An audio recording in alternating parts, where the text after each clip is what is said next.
Okay,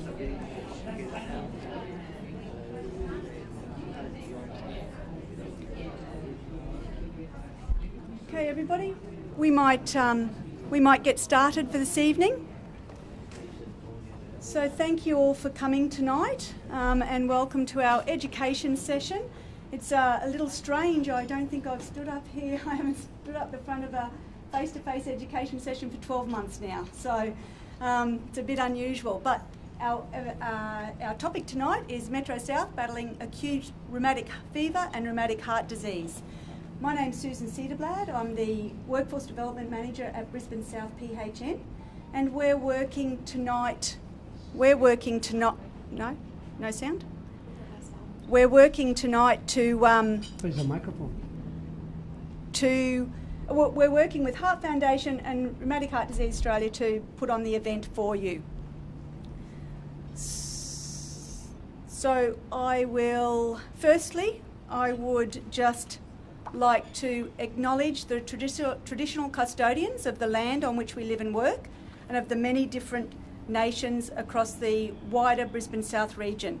We pay our respects to the elders, past, present and emerging, as the holders of the memories, the traditions, the culture and the spiritual well-being of the Aboriginal and Torres Strait Islander peoples across the nation. We acknowledge any sorry business that may be affecting the communities as a whole. In the spirit of reconciliation, partnership and mutual respect, we will continue to work together with Aboriginal and Torres Strait Islander peoples to shape a health system which responds to the needs and aspirations of the community. Just a little bit of housekeeping before we get started. If you haven't already found the toilets, if you go out the entrance that you came in, turn to your right and the toilets are on your left. Fire exits in the case of an emergency, there are fire exit here or out the door that you entered. If you wouldn't mind putting your phones on silent, that would be great. You will receive an evaluation following the event, and we do really appreciate your feedback, so please complete that and we'll review those.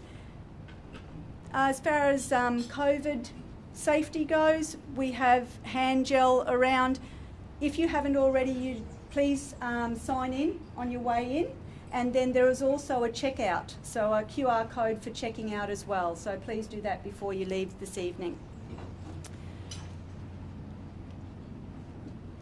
Just a couple of things about some upcoming events. We have an event on the 2nd of March here again, and it's about how to influence your patients to change their behaviour, cardiovascular disease and lifestyle medicine in practice. And then we have a couple of webinars coming up in March. One of them is wound management, which I hope would interest all the nurses in the room, and ECG for practice nurses as well. So I will now hand over to Dr. Anna Lewis from the Heart Foundation and some staff from RHDA.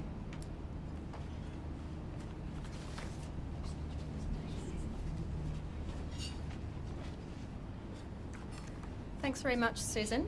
Can everyone hear me clearly enough? No? Okay. I'll try and talk more loudly. Sorry? Wear it.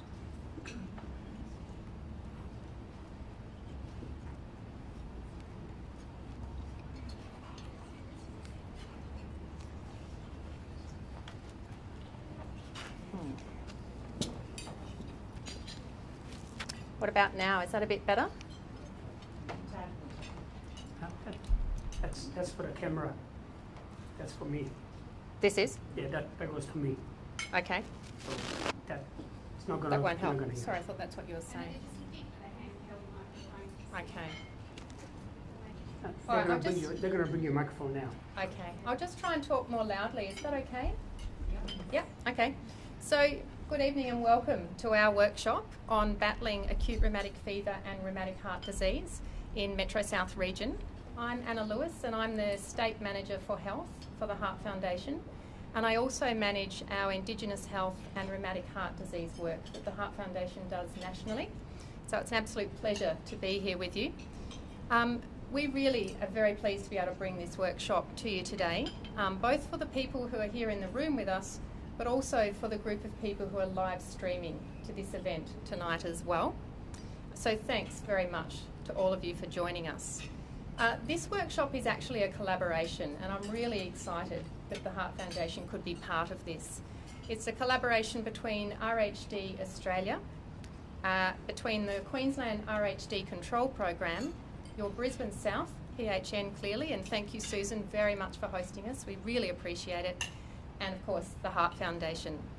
And the workshop came about because we started talking about some of the issues in the Brisbane South region, and Kylie, who's our Queensland RHD Control Program Manager, was chatting about some of the concerns and some of the issues in the data around this region, and Kylie will talk about that more in her presentation. So we came together to share our resources and our passion, and we really wanted to do something about it. And I really hope tonight that we can share some of that passion with you and ignite some within you as well. So thank you for coming along. So really, I'd like to acknowledge Susan from the PHN. I want to acknowledge Kylie from the Control Program, Diana from RHD Australia, who will speak in a moment, and also in the room we have Michelle Rothwell, who's our Program Manager from the Queensland RHD Action Plan. So Michelle's sitting over there, and I'm sure Michelle would love to chat to you about what we're doing with our Queensland Action Plan as well. So now I'm going to hand over to Diana, who's going to run through the workshop agenda and tell you a little bit more about what we'll cover tonight. Thank you.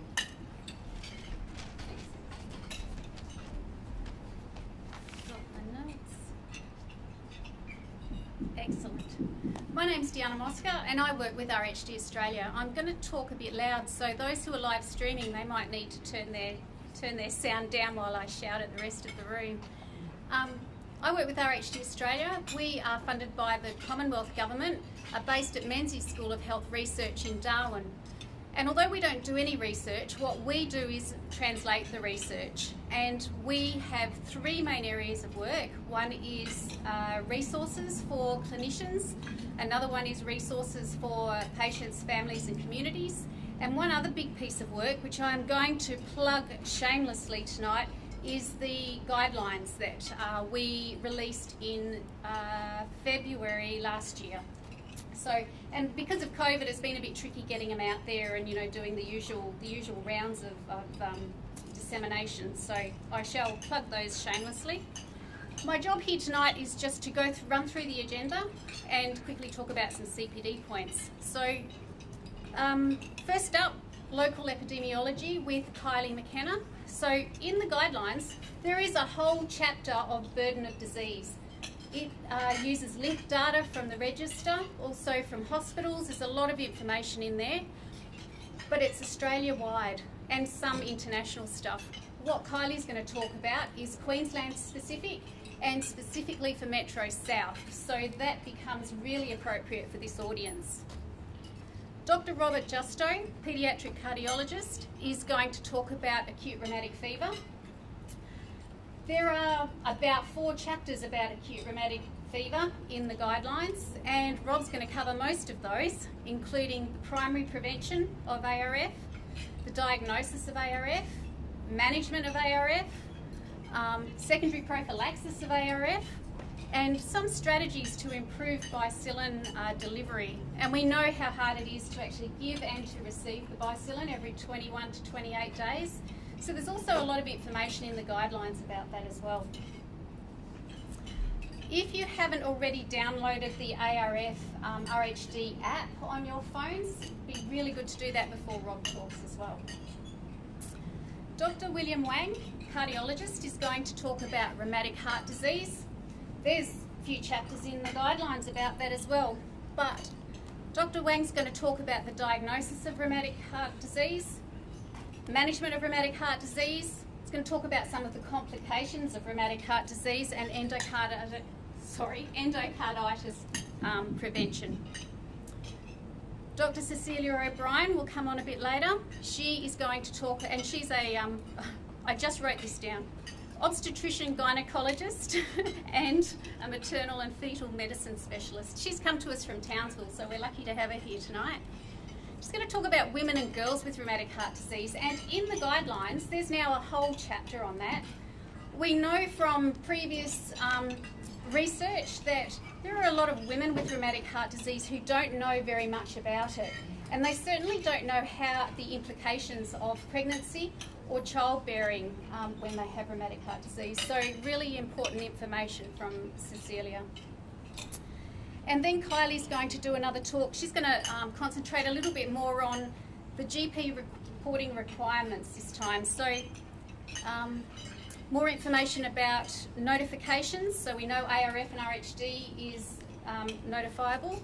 And what GPs and other staff need to do to make sure that the bicillin and the echoes are recorded on the register as well. There's also a chapter in the guidelines about the role of each of the RHD control programs. So there's one in each jurisdiction around Australia. Kylie's going to concentrate on the role of the RHD control program here in Queensland, so very appropriate for you. So, next. And each speaker will have about somewhere between 30-40 minutes to speak, so it should go just fine. The other thing that I was going to just quickly run through is the CPD for these sessions. So I think a few people got a little bit confused. If you're registered with the RACGP for CPD points, there are 3 parts to get to be eligible for your 40 points. You need to complete the prerequisite activity online, attend this session, and then do the assessment online as well. So the assessment online is open now, so once you have completed this session, you can go online and do that. The assessment activity will close about the 18th of March, and then I'll report those to the RACGP about early April. I'll probably get those in, and that's when you should get accredited with your points.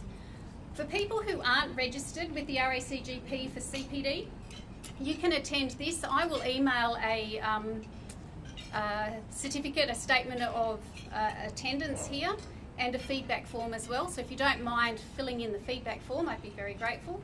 But also you will get a statement of attendance for your own record of CPD here.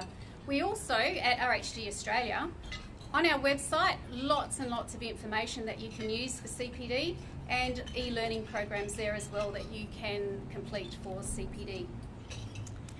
I think that's all I'm going to say. I'll pass on to Kylie now, who's the Program Manager for the Queensland Control Program. Thank you. Thank you, Diana. Thank you. Can you guys hear this better? Yeah. Yep? Yeah, that's okay. Better. Thank you. Good evening, everyone. Thank you so much for attending tonight. The weather has sort of cleared up for us, so you can all drive home safely. So this evening, I'm going to talk to you about acute rheumatic fever and rheumatic heart disease. So I'm going to give you a snapshot of these diseases in Queensland, so where we see it, who this disease adversely affects. Unfortunately, this isn't a good news story. We're not winning the fight to eradicate acute rheumatic fever and rheumatic heart disease in Queensland. It's still an endemic disease. So I'd like all of you to take away tonight that just listening to us today, we can all make a difference in reducing the incidence and prevalence of acute rheumatic fever and rheumatic heart disease, even if it's just as simple as raising the awareness of these diseases with your colleagues.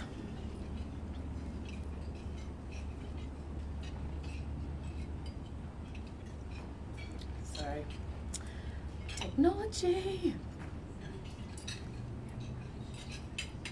I might skip that because I don't think that we're going to have much luck. So, sorry? Yes, so if you want to look, so that's one of our patient stories from Queensland. So if you'd like to have a look at it, we've got quite a few different patient stories. So their journeys about their experience with acute rheumatic fever and rheumatic heart disease on the rheumatic heart disease website and also Vimeo. So please have a look at those. They're quite good, and the scenery is absolutely stunning. So every year, rheumatic heart disease kills people and devastates lives, particularly the lives of young Queenslanders. It causes stroke in teenagers and requires children to undergo open heart surgery. Yet it starts with symptoms as simple as a sore throat or skin sores, and can be treated as easily with a course of penicillin that costs as little as $6.50. So acute rheumatic fever and rheumatic heart disease are 100% preventable for most Australians. So rheumatic heart disease is really a disease that we think of that it was very prevalent in the past. But acute rheumatic fever and rheumatic heart disease today are prevalent in communities, cities and towns in Queensland at rates amongst the highest in the world. So in Queensland, what it looks like. So traditionally, we always talk about this disease as occurring in Aboriginal and Torres Strait Islander populations in northern Queensland, and we tend to see it in children between 4 and 14 years of age. But in Queensland, what we see is acute rheumatic fever and rheumatic heart disease throughout the state. Yes, as you can see from the picture of our state, the majority of the disease is far north Queensland, but we're seeing about 22% of all cases are actually in the southeast corner. And so what we see is that 18% are under 18 years of age, 69% of all clients on the register identify as First Nation peoples, and 16% are actually from what we consider low-risk ethnicities. And as I was saying, 21% of all clients actually reside in the southeast corner of Queensland. And so this is something new. So previous to 2014, we always thought acute rheumatic fever and rheumatic heart disease was just in far north Queensland, or North Queensland, I should say. And so 2014, we got a phone call from Logan Hospital saying, oh, we think we have an outbreak of acute rheumatic fever. And that prompted the Register and Control Program to do a statewide chart audit.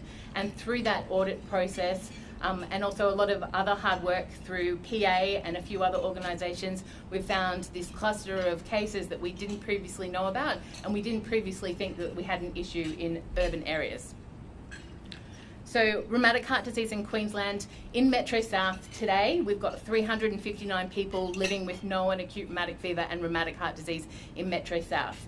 In Queensland, we get between 100 to 180 new cases of acute rheumatic fever every year. So this is a disease, so that disease can be treated with, sore throat, skin sores. If it was treated by penicillin, it would never progress to the acute rheumatic fever. So on the register, we add nearly 50 to 100 new clients every month. And so that's not new acute rheumatic fevers, that's retrospective that we're finding through case reviews and chart audits. But when we're looking at our Indigenous populations, so the incidence of acute rheumatic fever in our First Nations people is 30 times higher than other people living in Queensland. And when you're looking at rheumatic heart disease, it's 563 times higher than other Queenslanders. So we always talk about closing the gap in Indigenous and non-Indigenous healthcare, and that gap is going to be incredibly difficult to ever close. So the number of clients on the register, so in 2009 the register started with about 360 clients, and today we've got 3,414. So we've had an 870% increase in the number of clients within the last 10 years on the register. So ethnicity in Queensland, the majority of clients are Aboriginal and Torres Strait Islanders, so 69%, but we do have the other high-risk groups that we see in Queensland as well. So Maori Pacific Islanders, migrants from developing countries, and other high-risk areas. And as well, we've got the surprisingly low-risk population as well. But the majority of the low-risk clients tend to be over 45 years of age. So, but when you look at ethnicity in Metro South, it's quite different from the picture that we see in Queensland. So only 16% of all clients in Metro South actually identify as First Nation peoples, so the Aboriginal and Torres Strait Islander. So we're seeing this disease mainly in our Maori and Pacific Islander communities, and also other migrants from developing countries and other high-risk areas.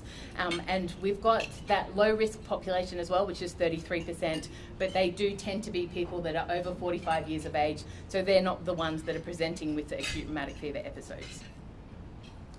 So we have more females than males on the register. We also, so this is the age breakdown of clients in Metro South. So the majority are over 45 years of age, but you can see that we also have, so the next highest number of clients is between 15 and 24 years of age. So we think of this disease as in kids between 4 and 14, and that's usually what we're taught in when we're looking at doing education and things like that. But in Queensland, we definitely see acute rheumatic fever in people between the ages of 5 right up to 34 years of age. So not only is it a childhood disease, we see this disease, so acute rheumatic fever in adults as well. So something that's changed this year, we've got the new acute rheumatic fever and rheumatic heart disease national guidelines. So there are copies of this document at the back of the room. Please take a hard copy if you like books, and if you prefer to go the more up-to-date version, we've got the online app that you can get from the Google and the Apple Play Store.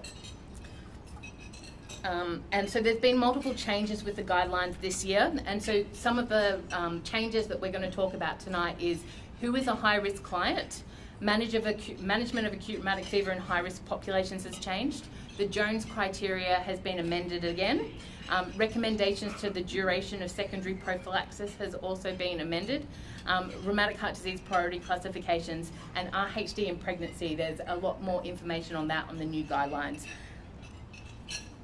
So I'd like to introduce Dr. Robert Justo. So he's the Director of Cardiology at Children's Health Queensland, and he's going to be talking to us tonight about acute rheumatic fever.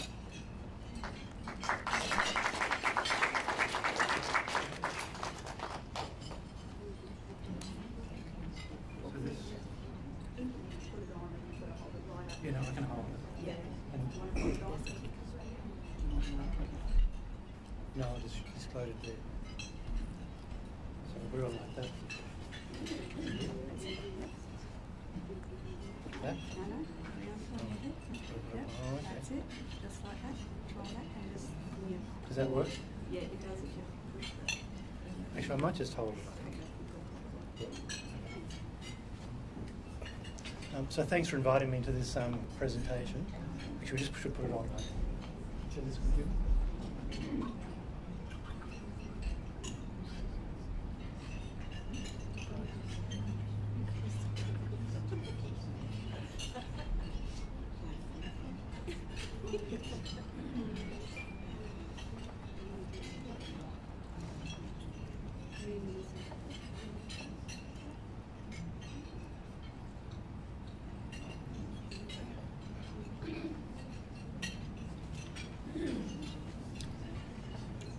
So thank you for inviting me to present at this meeting. I guess I've had an involvement with rheumatic fever for 20 years. It initially started with visiting Mount Isa and doing outreach clinics there, and then obviously based in Queensland at the Children's Hospital here. We see the end product in children of this disease, which wreaks havoc. That's better? Okay. Where we see children probably 2 or 3 a year coming requiring cardiac surgery in what is a completely avoidable disease. So as discussed previously, I've been asked to talk about primary prevention, the diagnosis and management of acute rheumatic fever, secondary prophylaxis, and strategies to improve BISUM compliance. And I think as we talk about the local population within this health district, it does pose challenges which are different to what we see in North Queensland. People have talked about the RHD guidelines, and I think they're an excellent reference source. The other document, which is quite a good, it's a much longer document, but it basically details a strategy to try and end rheumatic heart disease in Australia. And that was developed from the centre in Perth. And so that's another good document if you're interested in reading about rheumatic heart disease, and is available online. So what is rheumatic fever? I think we know it's caused primarily by a group A streptococcal infection. Most commonly that will be a throat infection, but it's recognised that impetiginous type lesions will also be a cause for rheumatic fever. And then you get an immune response to that group A strep, formation of anti-strep antibodies, and it's these antibodies that interact with tissues in the body to cause the inflammatory response of acute rheumatic fever. And so I'm a cardiologist, so the heart is a primary interest of mine, but you see children presenting with neurological presentations and rashes and joint swelling would be the other things. This slide gives a good representation of the process because it's not just a one-off thing. It's in many children and adults it's a lifetime exposure. So a lot of these children will get recurrent exposure to the strep A infections. You'll over time develop an immune response to that, and then that culminates in your first presentation of acute rheumatic fever. Hopefully that's treated appropriately at the time, but this has been established, and then in some children, if they don't have appropriate prophylaxis after that, they'll get recurrent episodes of acute rheumatic fever, and then with each episode of acute rheumatic fever, the increased risk of getting rheumatic carditis occurs. So a lot of our children can present with an acute episode. They don't have significant heart damage, and if we manage them well, they lead very much a normal life. But children who are non-compliant may have 3 or 4 more episodes of rheumatic fever and then ultimately end up requiring surgery or medical therapy.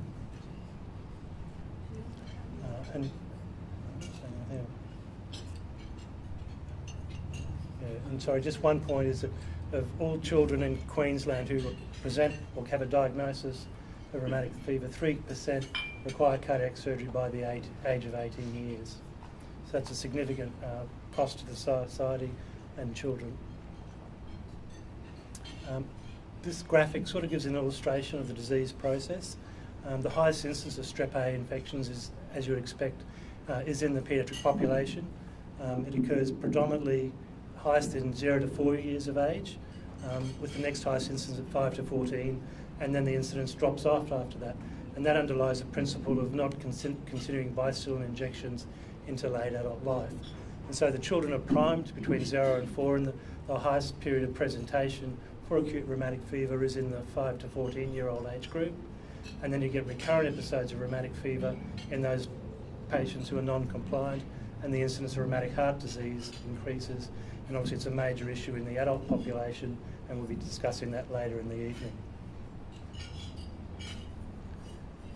When you're talking about trying to do primary prevention and preventing the occurrence of rheumatic fever, a lot of that is related to primary health care issues, both medical and social.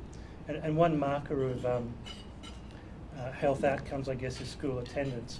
And one of the strategies that we think would help with this issue is if we get very good school attendance for these children, and we can have good health measures within the school. And that's a really big challenge in remote communities.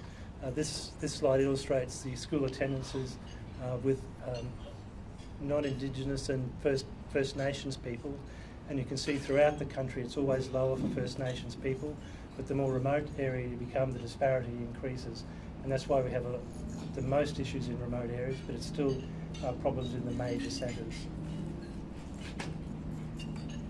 So just talking about primary prevention, the aim of primary prevention is to interrupt the link of the strep A infection and the abnormal immune response. And this really involves early treatment and identification of the infection. Strep A is present in 10 to 40% of children who present with a sore throat. So it is a common cause of sore throat.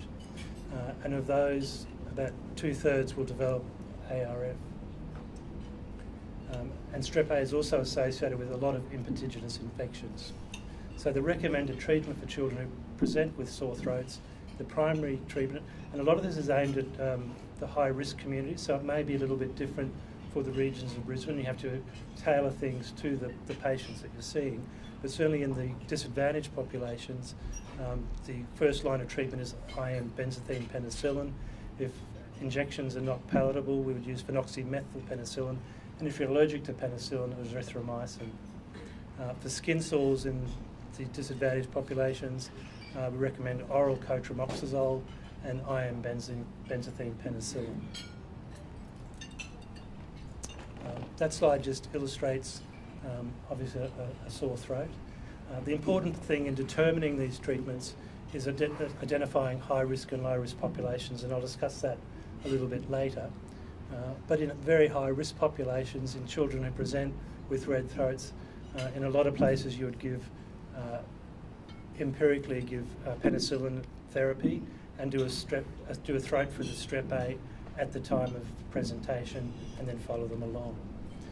For low-risk populations, if they don't have classical tonsillitis, you wouldn't offer treatment.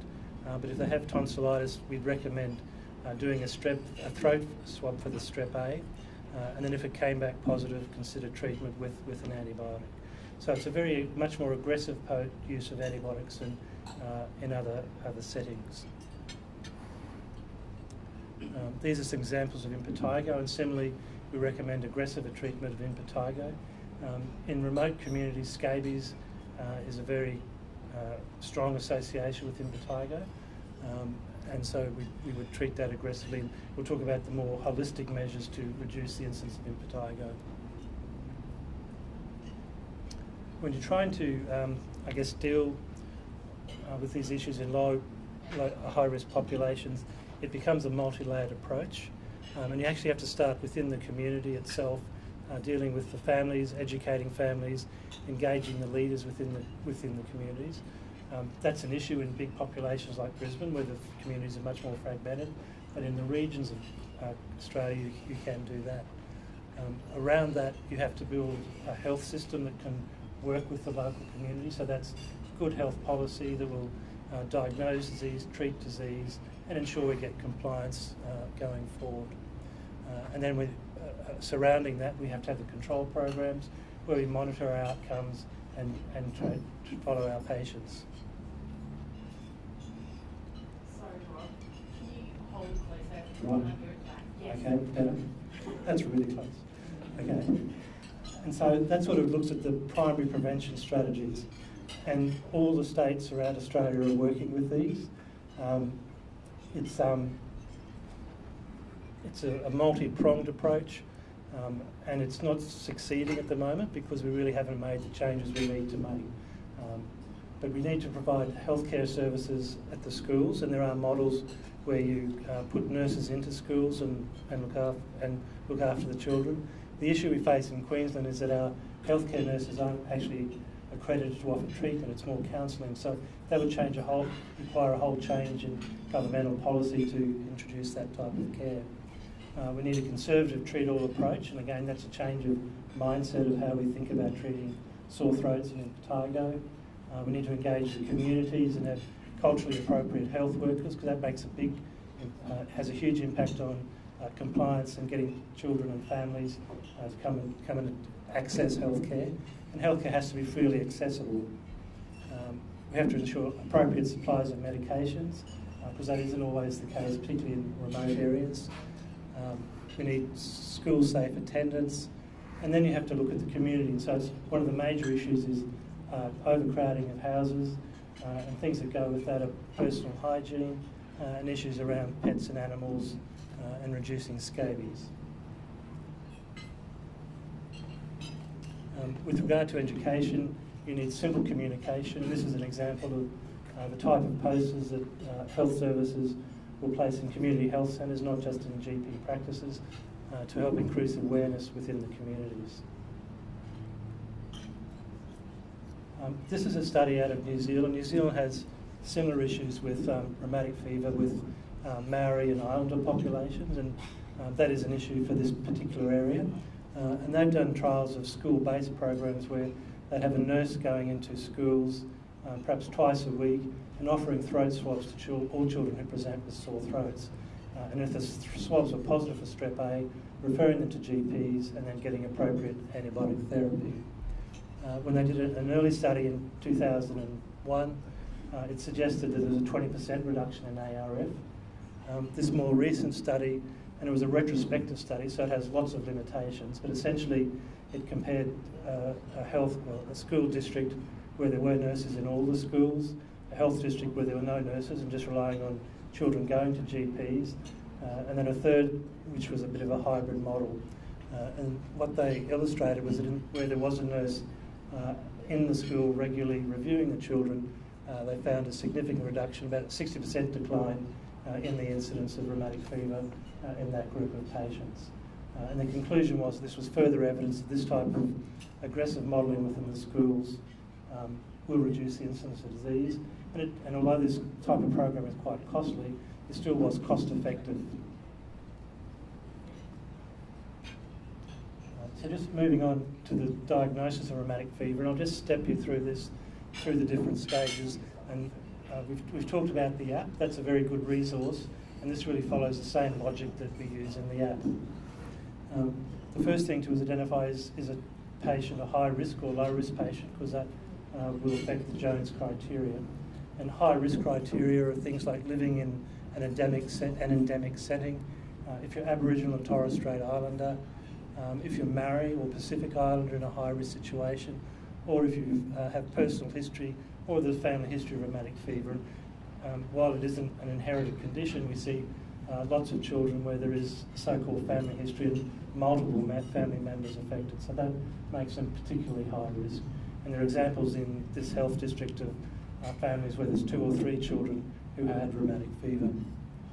Additional considerations are the age of the patient. So obviously strep is much more common in the child, so that makes them a higher risk group. And if they're travelling to rheumatic fever settings. So that's the first separation. If you look at the risk profile for this area, and Kylie provided this to me, there's been 108 notifications since 2009. If you look at the ethnicity, it's very different to North Queensland, so 50% are Maori and Pacific Islander, and 23% are First Nations people. I think the other high risk would be immigrants. We see quite a few patients who are immigrants from Africa or Asia with rheumatic fever. And the hotspots in this area are Kingston, Marsden, Slacks Creek, Logan Central and Woodridge. And so when you're seeing patients in those areas, you need to be attuned to that being in the differential diagnosis of patients with sore joints. The next part is proving a strep infection. So obviously a throat swab is a positive throat swab indicates infection. But we also use ASOTs and anti-DNase titers. And that table shows the upper limit of normal in different age groups. Strep A infections are very endemic in children, so they do on average have higher levels, so you'll have levels left over from historical infections. A more reliable way is to look for a change in titer. The issue around that is you don't quite know when you're taking the blood test, so you could take the blood test when the titer is peaking and you don't see a rise. But they're the 2 ways to identify a strep infection. Then we move on to the major manifestations, and there are 5 major manifestations: chorea, carditis, arthritis, erythema marginatum, and subcutaneous nodules. And erythema marginatum and subcutaneous nodules are quite uncommon. I'm not sure, I don't think I've seen nodules, and I'm not sure I probably have seen erythema marginatum. So they're not very common presentations, and reported about a 3% incidence. And it can present as a monoarthritis, and I think we've all seen patients who've had an arthroscopy for monoarthritis and end up having rheumatic fever as the primary diagnosis. The minor manifestations are fever. If you're a high-risk patient, it's a fever greater than 38 degrees. If you're a low-risk patient, it's a fever greater than 38.5 degrees. Polyarthralgia, so that's a sore joint, but that's without swelling and heat. Raised ESR and CRP. Similarly, the high-risk and low-risk groups are differentiated with ESR, with low-risk ESR should be over 60. And then prolonged PR interval on ECG is quite a common finding at a time of presentation. This slide just illustrates a polyarthralgia of the fingers.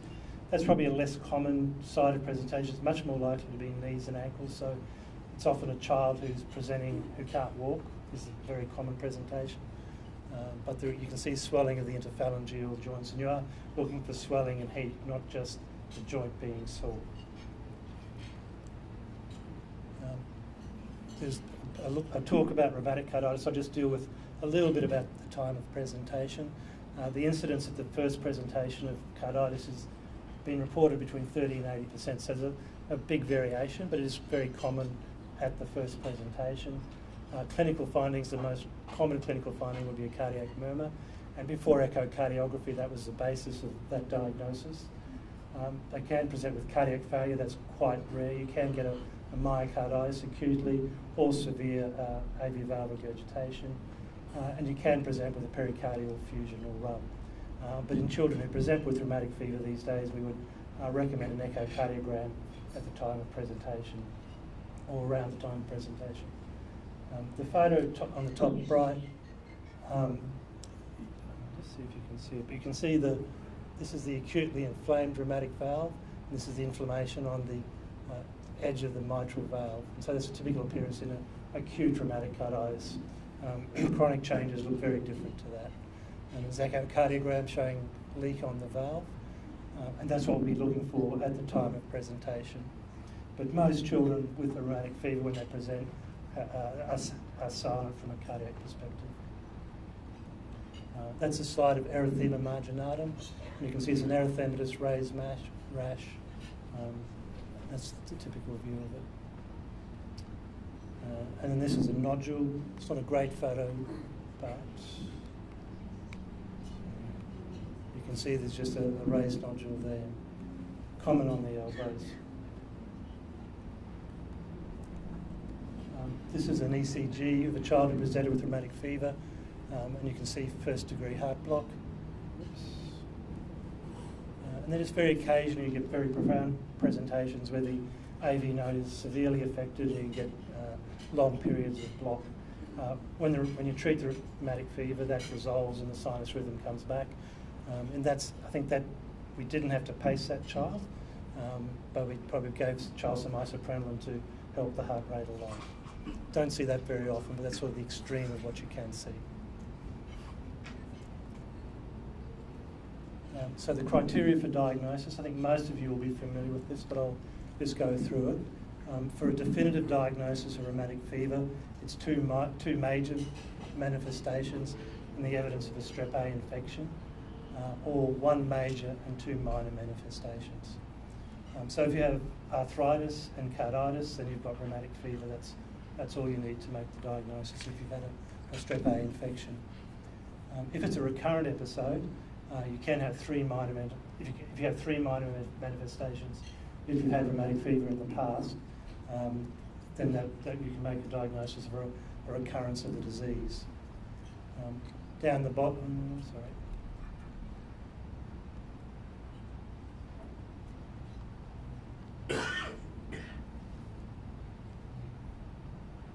Then down the bottom is just a list, and you can see it has been separated into high risk and low risk groups. Kylie talked about the app.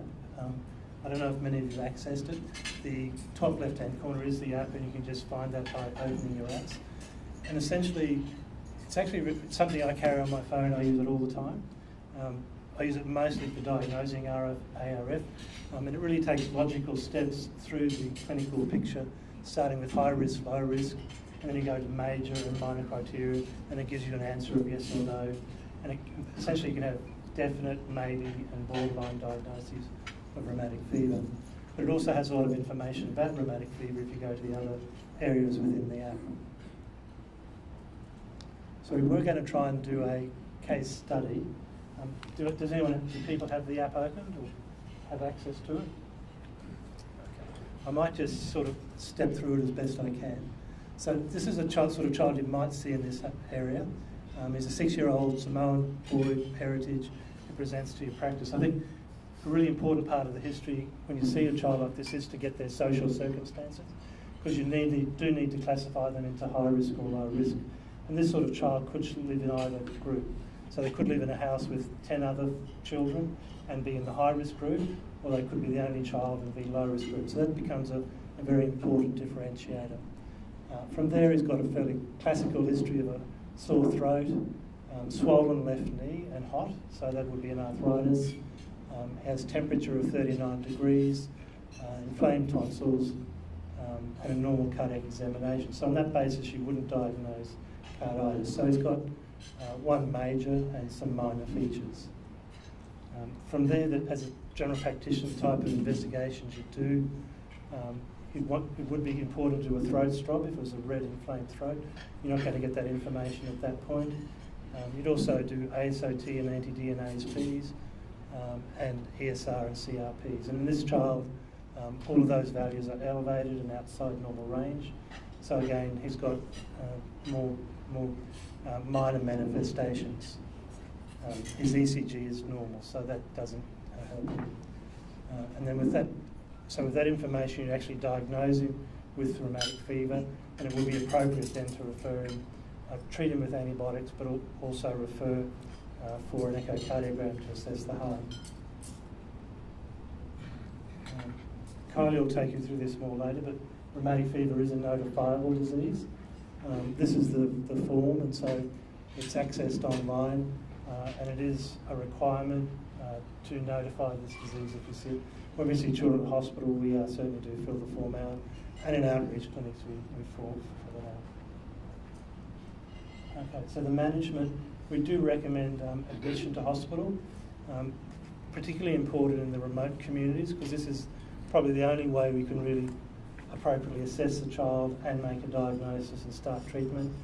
And also education becomes a very important part of that admission. The primary aim of an admission is to eradicate the infection, to stop the process, and the first line of treatment would be IM benzyl penicillin. If that wasn't possible, then use oral penicillin 12th hourly, so twice a day for 10 days, or start them on, and if they're allergic to the penicillins, azithromycin for 5 days. As I said, the most common presentation is a sore joint, so until a diagnosis has been made, you would use Panadol. But once they're diagnosed with rheumatic fever, anti-inflammatories are by far the most effective. So that helps treat the inflammatory response. It probably does help with carditis and joint pains as well. Bed rest is part of the therapy. Historically, strict bed rest had been enforced for long periods of time until the ESR settled, but I think we're more flexible around that now, and we'll do bed rest within their symptomatology. So as the joint pain settles, we'll start to mobilise the children, unless they have very severe carditis. We can use steroids with carditis if they get heart failure or evidence of poor heart function, and then education becomes very important. Generally, you keep children in hospital till they're clinically well and the joint pains have settled down. The other marker for discharge from hospital will be the inflammatory markers falling to a more normal range. So most times we would keep children in hospital till their ESR falls to about 30. And so that means children can be in hospital for quite prolonged periods of time while that's occurring. And the reason we do that is during the acute episode, there is inflammation going on, and you can get particularly acute cardiac changes. You can get changes such as rupture of chordae and things like that during the acute presentation. So you need to be sure the child is safe to go home.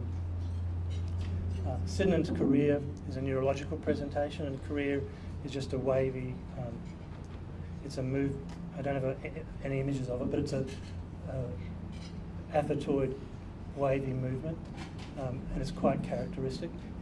A lot of these children will have associated carditis. If it's mild, we don't treat the children, but if it's disabling, we'll use medications such as sodium valproate, haloperidol. We can use steroids, and plasmapheresis has been used in extreme cases, but mostly it's very simple symptomatic management, and as you treat with the penicillin, it resolves spontaneously. But it can persist for 3 to 6 months.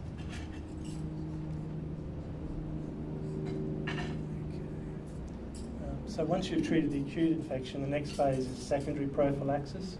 And so this is to prevent the child getting a second episode of rheumatic fever. And the first line here is benzathine penicillin. And this is, once the child's treated acutely, this is the role of the community health centres, the general practitioners, and it's not an easy task. And I think that's one of the major areas we need to put improved resources to achieve better compliance. In adults, it's 1.2 million units every 28 days or 21 days, and in younger people, it's 600,000 units, 21 or 28 days. And essentially, there's a very particularly high-risk group of patients, particularly if they've had recurrent episodes, where you may recommend having the Vicillin every 21 days. Some children and adults refuse injections, so then your options are oral penicillin twice a day. The compliance around that is very hard, and there's a much higher recurrence rate of rheumatic fever in that group of patients. And if they're allergic, you put them on erythromycin. And I think you should go, if someone is potentially allergic to penicillin, I've had a few patients like that, I actually do send them off to an immunologist to ensure that they are truly allergic, because the outcomes are different enough. The outcomes are so much better with IM penicillin versus erythromycin long term. If you're using penicillin, the risk of anaphylaxis is 0.2%, and there is a recommendation you should have adrenaline available if you are giving IM penicillin. The duration, and this has changed quite a bit in the new recommendations. There's different gradings of acute rheumatic fever. So if it's a possible ARF, and particularly in disadvantaged populations, we're not sure if they've had it or not, we would recommend putting the child on IM penicillin for a 12-month period and then reassessing at the end of that. Excuse me, sorry. And if there's no suggestion that they've had rheumatic fever during that period and the follow-up echocardiogram is okay, then you may consider discontinuing the therapy.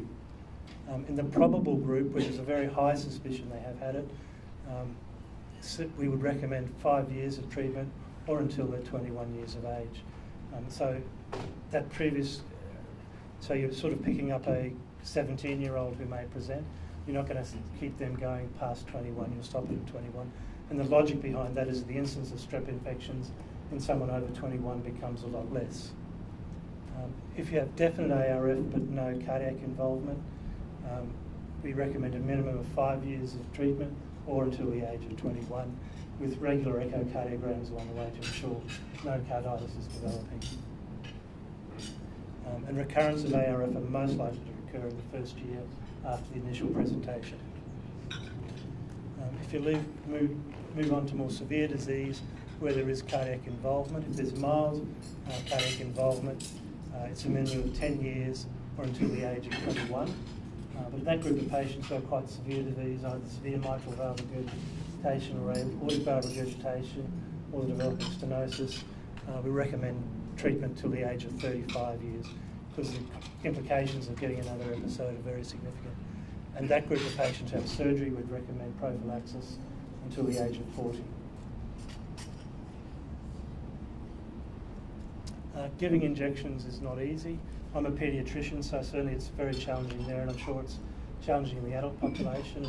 It's actually the first injection that's the most important. And when I've done outreach, the staff put a lot of effort into that first injection. So it's around creating a safe environment for the child and the family. It's very good if you've got an Indigenous health worker present. You can use distraction techniques and cold and to reduce the pain of the injection. Some people use lignocaine, local anaesthetic in the injection. There's debate around whether that does reduce the trauma of the injection or not. And then there is a group of patients who really refuse the injection. They may be non-compliant with oral medications, and you can use nitrous oxide in that group of patients. And that is available in the quite some remote communities. But that does take a team approach and a lot of effort. The sites of injection, we don't recommend injecting in the arms. So the arms are usually given in the buttocks or the thigh. And again, that'll be down to the choice of the child.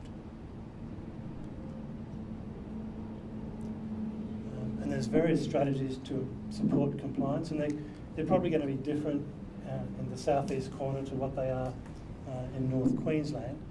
But it is around health, around the health centres prioritising delivery, interacting with the patients, providing a culturally safe environment. And there's a very good case for doing outreach, and certainly in some areas that works quite well. In Mount Isa, there was a nurse who was able to offer that service, and that gave us very good compliance for a period of time. And things fluctuate with services changing, and there's lots of different models, but that can be very effective. It also often involves community workers going out into the community, finding children and bringing them into the health centre. And that's very difficult to reproduce in Brisbane. Community awareness is very important. You have to engage the families, and this will be particularly important in the adult population. There's lots of apps and things being developed to engage older patients. And there's lots of targeted programs in small communities and research, and so it has been demonstrated these types of strategies do change outcomes. And this is a South Australian Indigenous community, and you can see that over a 6-year period, by rigorously putting those strategies in place, the compliance improved across that time, so that they were getting a large proportion of their patients were getting 80% compliance. So what's happening in this area? So we're actually doing a project, it's a paediatric project. We want to review and develop strategies for the southeast corner, but as we're setting out in that, we sort of looked at what the compliance was in the southeast corner. So it was Gold Coast, Metro South, Metro North, Sunshine Coast and West Moreton.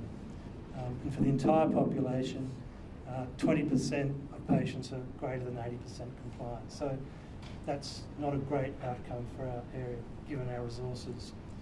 And I think you probably need at least 80% compliance to give protection against recurrent rheumatic fever.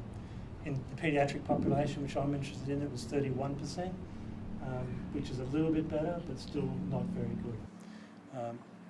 And if you think about that most of those children are probably Islander and Maori rather than Indigenous would be the big. And you know, we face the different types of challenges, but we face the same challenges in that group of patients getting compliance. Sorry, I'm lost.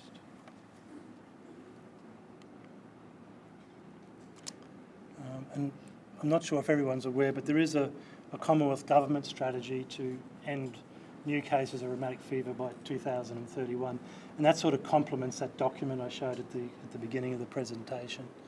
I guess it just outlines the things that I've talked about, but the federal government has put a significant amount of funding into these types of strategies, and I guess it's up to us to work out how to do that and implement it on the ground.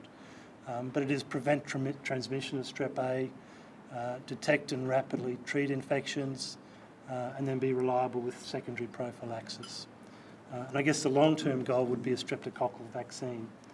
And that's going to work on two fronts. It will work on children in preventing them getting the strep infection and getting rheumatic fever. But also, if you've already had rheumatic fever, you can have the vaccine, you're not going to be at risk, so then you don't need the bicillin injection. So it's actually going to work on both fronts if and when we ever get it. I think we've seen what you can do with vaccines in 12 months in the last year. And I think, you know, if people that put that sort of resource into the strep vaccine, I suspect we'd get a much better outcome than we've achieved over the past 20 years. And I think people have been working on it for about that length of time, and I'm not sure that we're that much closer yet. So thank you very much. Are there any questions? Is there a microphone? Can you speak very loudly? Stand up. Just wanted to find out the dosage when you actually said penicillin and oxalidoxypenicillin. Yep. And etc. You did not mention that. I didn't. Sorry about that. Yeah, they're in the book if you've got the book, and they're also in the app if you've got the app. And I tend not to give doses out because I actually think everyone should look up doses. I guess that's how my mind works, because I carry my phone everywhere and look it all up. But they're detailed there, and I think you can see most of that talk actually was lifted from that document. I've summarised it as best I can, but it's an excellent document and has a lot of detail, and I've sort of picked out the important bits for you. I'm going to make it easy. It's 1.2 million units over 20 kilos and 600,000 units under 20 kilos. Which is the same as secondary prophylaxis. So, just, you know, with the tonsillitis, is the other one you showed there was no exudate. Do you still treat that, or do you, because... Yeah, so I think I think it depends where you are, and that's where the high risk and low risk becomes really important. I think if you saw a red throat and you're in far north Queensland in a community, I think you'd make a very good case for treating and doing a swab and treating up front. I think if you're in Brisbane, if it was just a red throat, you'd be very within your, it'd be very appropriate to do a swab, see if it tests positive or not, because you get the result in 24 hours, I imagine, and then you can treat the child if you need to. So I think an exudate isn't entirely predictive of strep infections. Certainly if there's an exudate, it's much more likely, but it's not entirely predictive either. Any other questions? You know the treatment, you said, I'm very new to this. Yep. You said the prophylactic treatment is up to the age of 40 years, is that right? The management, right? So that's for children, so that's for patients who've had severe disease. So they've either got very bad disease or they've had a surgical operation. So that group of patients who've had rheumatic fever and then gone on to have surgery, we'd have them on prophylaxis till they're about 40. How do you capture people in the migrant community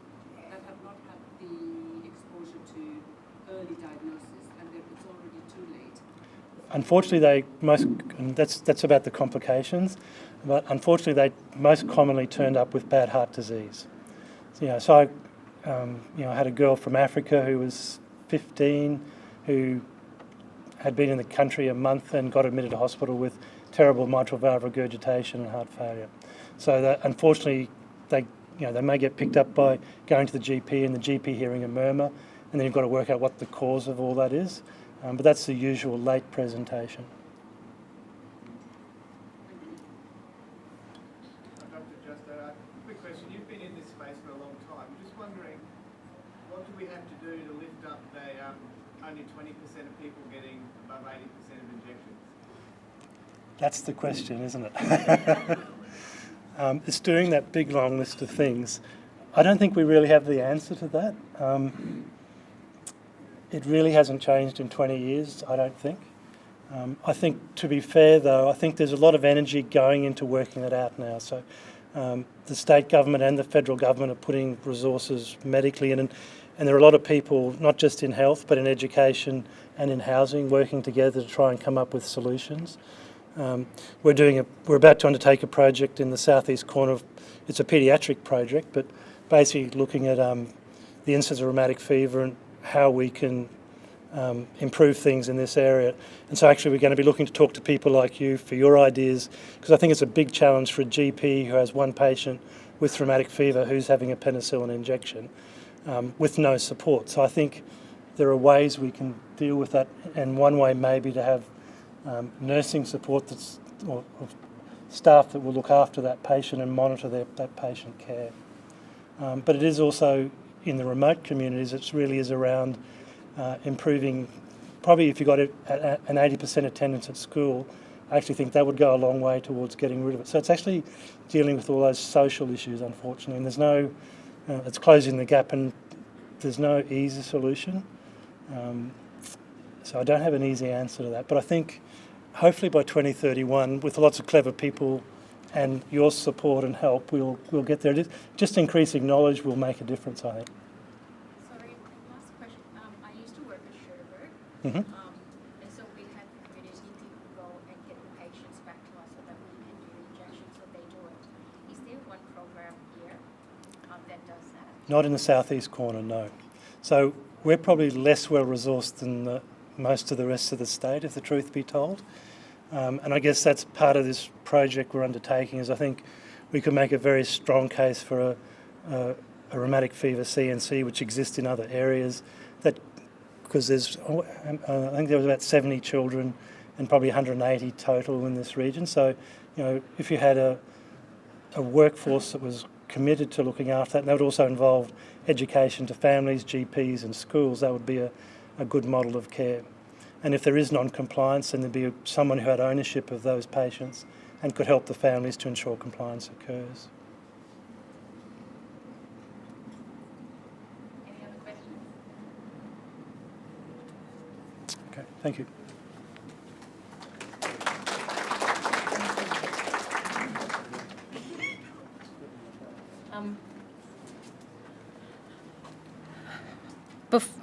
Before we introduce the next speaker, I just wanted to, so Rob was talking about the bacillin adherence in Metro South, so we don't have good rates. So I think the 100% is about 6% of people in Metro South are getting all of their injections, so that's 13 injections a year.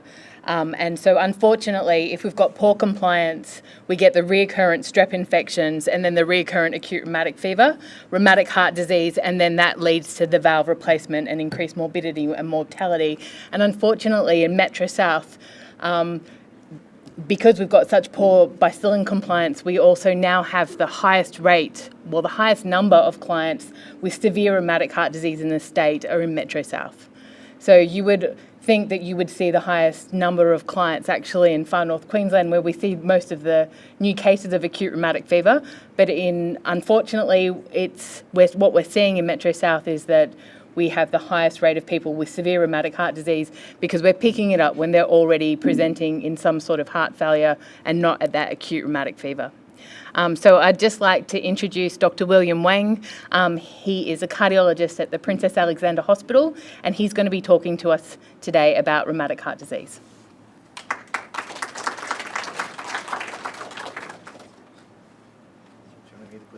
Yeah, sorry. How do I do that? Yep. Comfortable? Yeah, that's fine. Can everyone hear that? Can you hear me? Yeah, push it right into your mouth. Sorry. How's that? Better? Where's the... Yeah, good evening, everyone. Thank you for the invitation to talk here.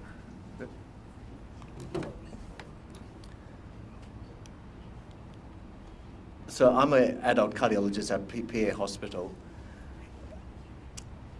I was going to talk of a few things tonight. First is when to suspect rheumatic heart disease, in which patients do we suspect rheumatic heart disease.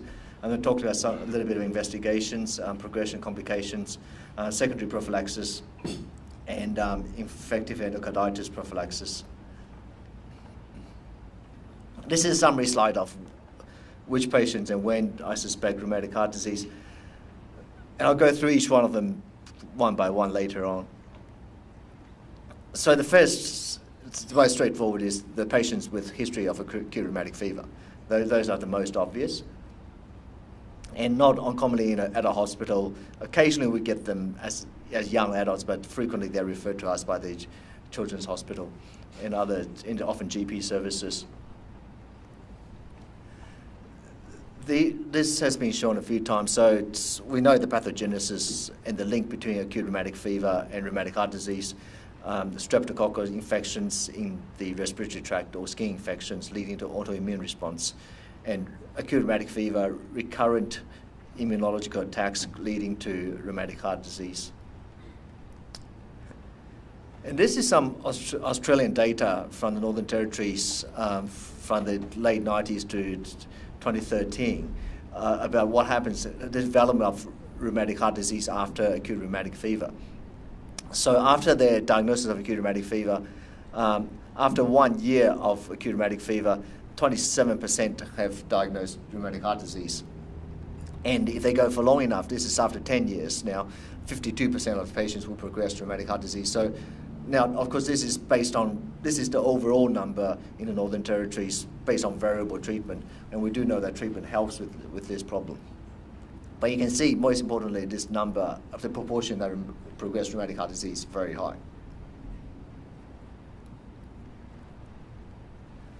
Okay, so which other patient population should we suspect rheumatic heart disease? In simple terms, Australian Aboriginal and Torres Strait Islander people, New Zealand Maori people, Pacific Islander populations, and some other migrant populations. I'll just quickly talk about the register and the data. Kylie's mentioned this already. Acute rheumatic fever has been a notifiable disease for some time, and rheumatic heart disease became notifiable in Queensland in 2018. And this is, of course, the register, the numbers of patients. You can see since rheumatic heart disease became notifiable, there's been a much more steeper incline in this graph, and more and more patients are now being notified. And as Kylie has shown earlier, that this acute rheumatic fever and rheumatic heart disease affects all parts of Queensland, with a significant proportion in the southeast. The severity of rheumatic heart disease, Kylie has also mentioned briefly. We have a mix of mild, moderate, and severe in Queensland. You would actually expect there's actually, if this was reflective of the general population, actually you expect more mild and moderate and less severe. And this often shows that we don't pick up the disease until it's much more severe. And when we look at, Metro South, we have even a greater proportion of severe disease. So often this is, the severe disease is identified much later in life when they have developed complications.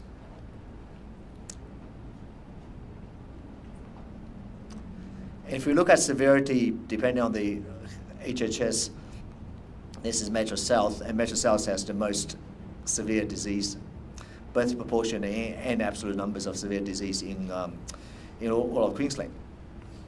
And this is Townsville, for example. Cairns and Townsville have much higher proportion of mild and borderline, and also acute rheumatic fever without rheumatic heart disease cases.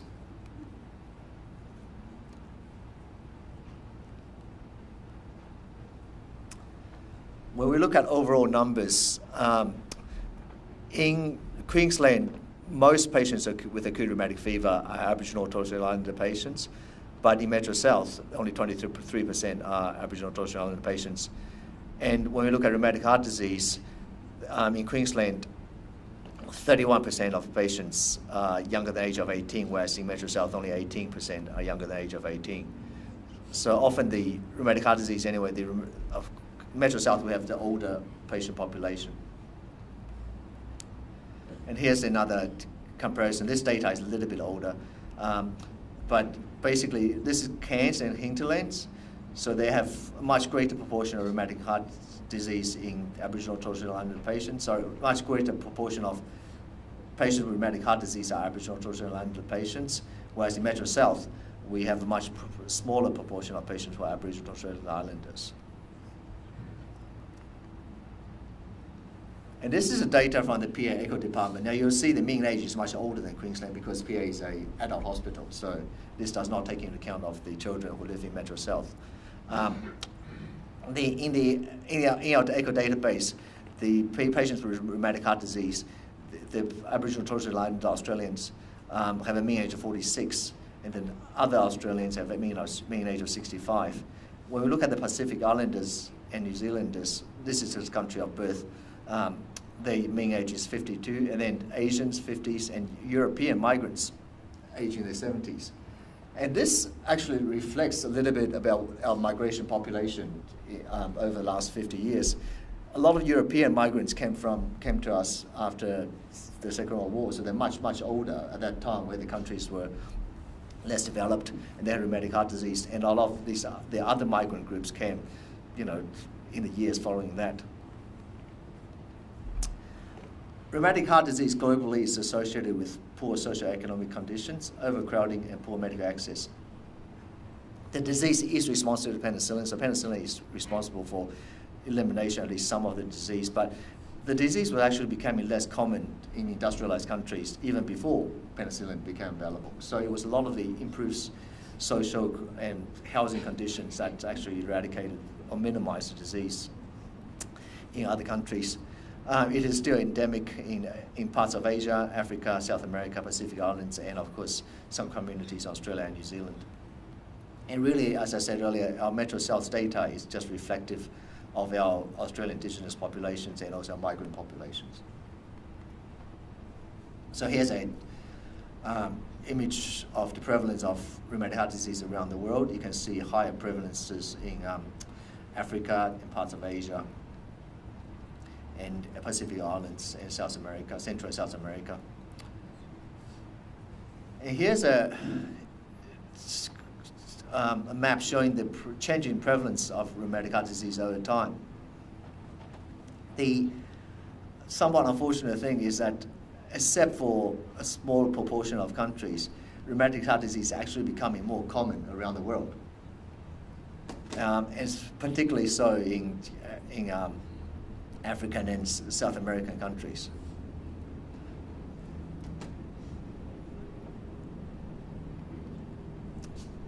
And when this is used a slightly different definition, when we defined whether rheumatic heart disease is endemic versus non-endemic, you can see that it is quite endemic in Africa and parts of Asia, and less endemic in some other parts of the world. And of course, with the higher prevalence, there's more quality of life years lost due to the disease. Okay, so that's the populations in which we get the disease.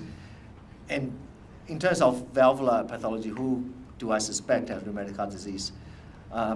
In short, patients with mitral stenosis and also patients with mixed valvular heart disease, especially younger patients. So which valves does rheumatic heart disease? Now, it's usually a mixed picture. And the mitral regurgitation is the most common. And mitral regurgitation could be acute rheumatic, soon after acute rheumatic fever, or it could be a chronic change after many years of rheumatic heart disease. Mitral stenosis takes a special note here because mitral stenosis, first of all, it takes many years to develop mitral stenosis.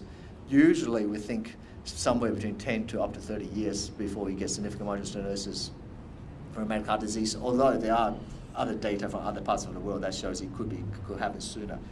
But perhaps most importantly, rheumatic heart disease is the most common cause by a long shot for mitral stenosis. So most times when you see mitral stenosis as a diagnosis for the patient, we suspect rheumatic heart disease because the other causes are extremely rare.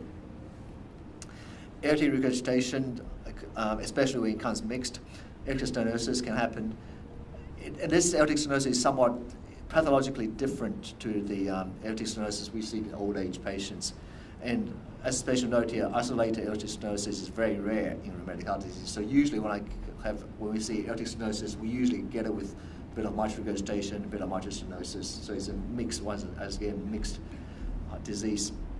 Tricuspid regurgitation, it could be primary rheumatic heart disease, or it could be secondary to the other valvular abnormalities, and tricuspid stenosis as well.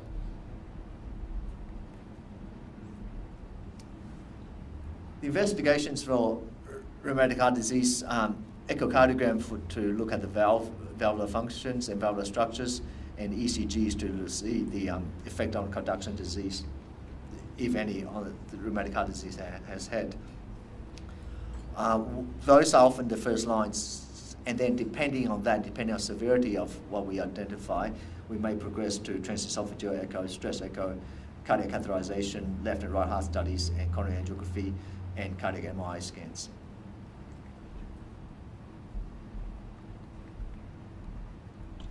I'll show you some echo images in a minute, but effectively the echo features shows thickened valves.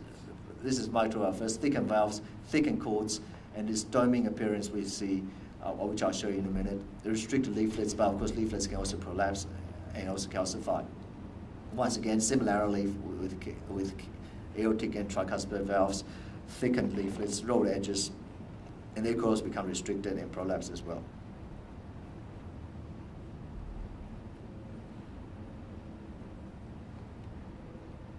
I won't go into this because it's quite wordy and quite detailed, but there is a World Heart Federation diagnostic criteria, echocardiographic diagnostic criteria for rheumatic heart disease.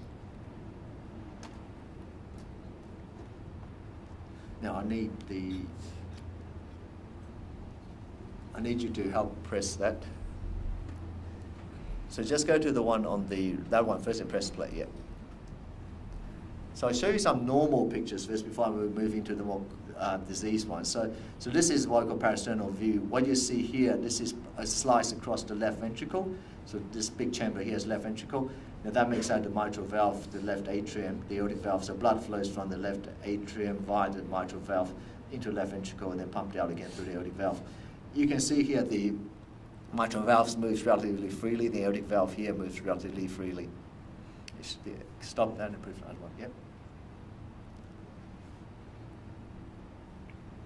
And here's this 4-chamber view. So this time now we're looking at 4 cardiac chambers at the same time.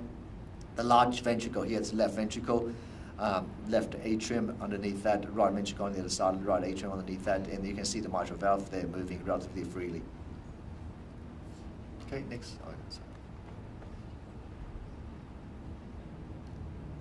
Here's an example of mitral regurgitation due to rheumatic heart disease.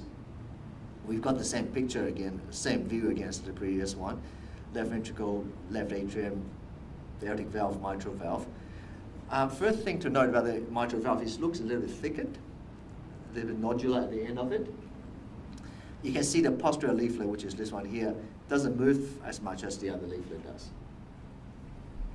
Now, if you look very carefully, you'll see that there's actually a little hole in between the 2 leaflets at the end.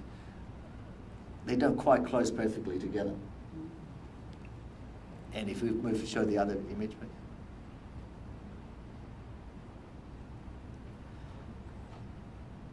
And when we put color Dopplers on that, we can see this regurgitation jet coming through that hole. Yep.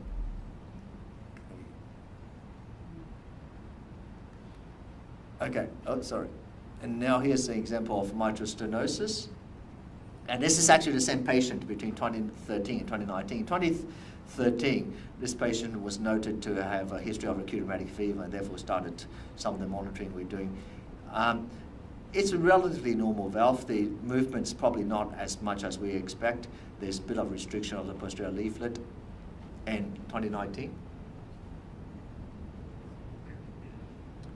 In 2019, both leaflets are now highly restricted.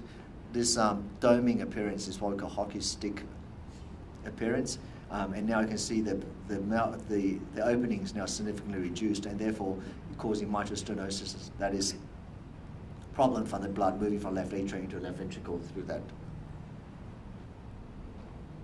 Okay. Now, one of the complications of rheumatic heart disease and most valvular heart disease is infective endocarditis.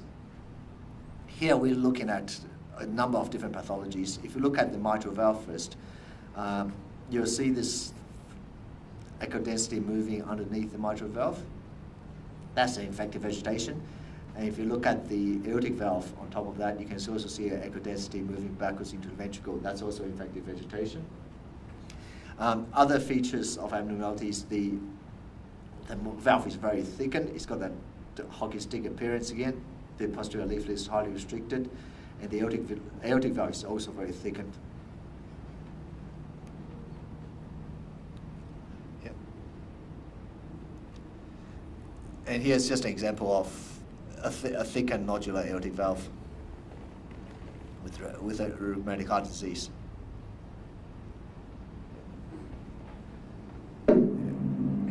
Now, we don't usually do this, but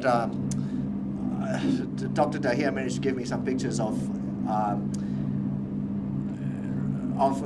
aortic valve, rheumatic heart disease affecting the aortic valve. You can see this aortic valve here is nodular, it doesn't open properly, it's very thickened at the top of it.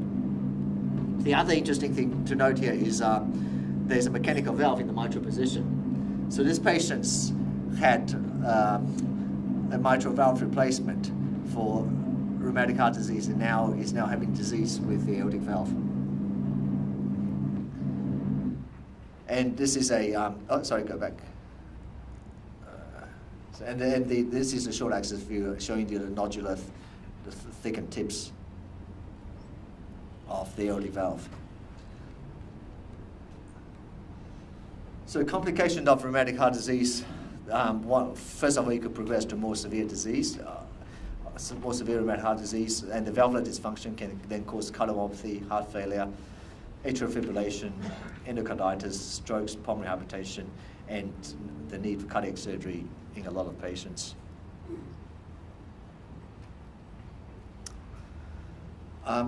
Cardiac surgery. So cardiac surgery, as we know, the most common for this is valve replacement, and depending on age, depending on where the position of the valve, we may choose either biopathetic valve. The problem with biopathetic valves is we may need redo valves years down the track because they don't last forever, or we could have mechanical valves which do last for much longer but have the complication of needing warfarin. Valve repair could be considered in some cases, and in mitral stenosis there's in some cases balloon valvuloplasty could be considered, or a valvulotomy, which is cutting the stenosis open, could also be considered. But by most cases, as I said earlier, we'll end up with valve replacement, and sometimes multiple valve replacements over time. So in terms of adverse outcomes over time, so this is what happens to the patients after 1 year, 5 year, and 10 years of having the diagnosis of rheumatic heart disease. That's the diagnosis, not necessarily when after acute rheumatic fever, but after first diagnosis of rheumatic heart disease. So after 1 year, about 20.5% has been diagnosed as severe disease, and that progresses to 35% in 10 years. Many of these patients develop atrial fibrillation, and that happens because often the mitral valve is involved. Mitral stenosis is a major cause of atrial fibrillation, so is mitral regurgitation. Endocarditis is common. Patients frequently develop heart failure from their valvular heart disease. Strokes associated with both atrial fibrillation and mitral stenosis. And you can see here there's a significant mortality rate. So after 10 years of diagnosis of rheumatic heart disease, 10% of the patients are deceased.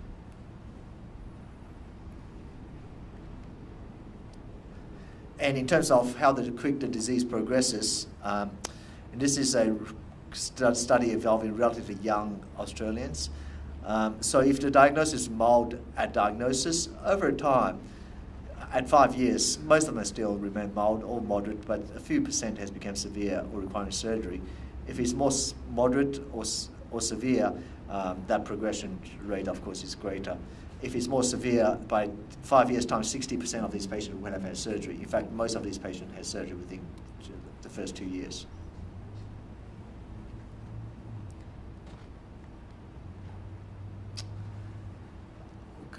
Now, this is just a diagram to show, different stages a patient could have rheumatic heart disease.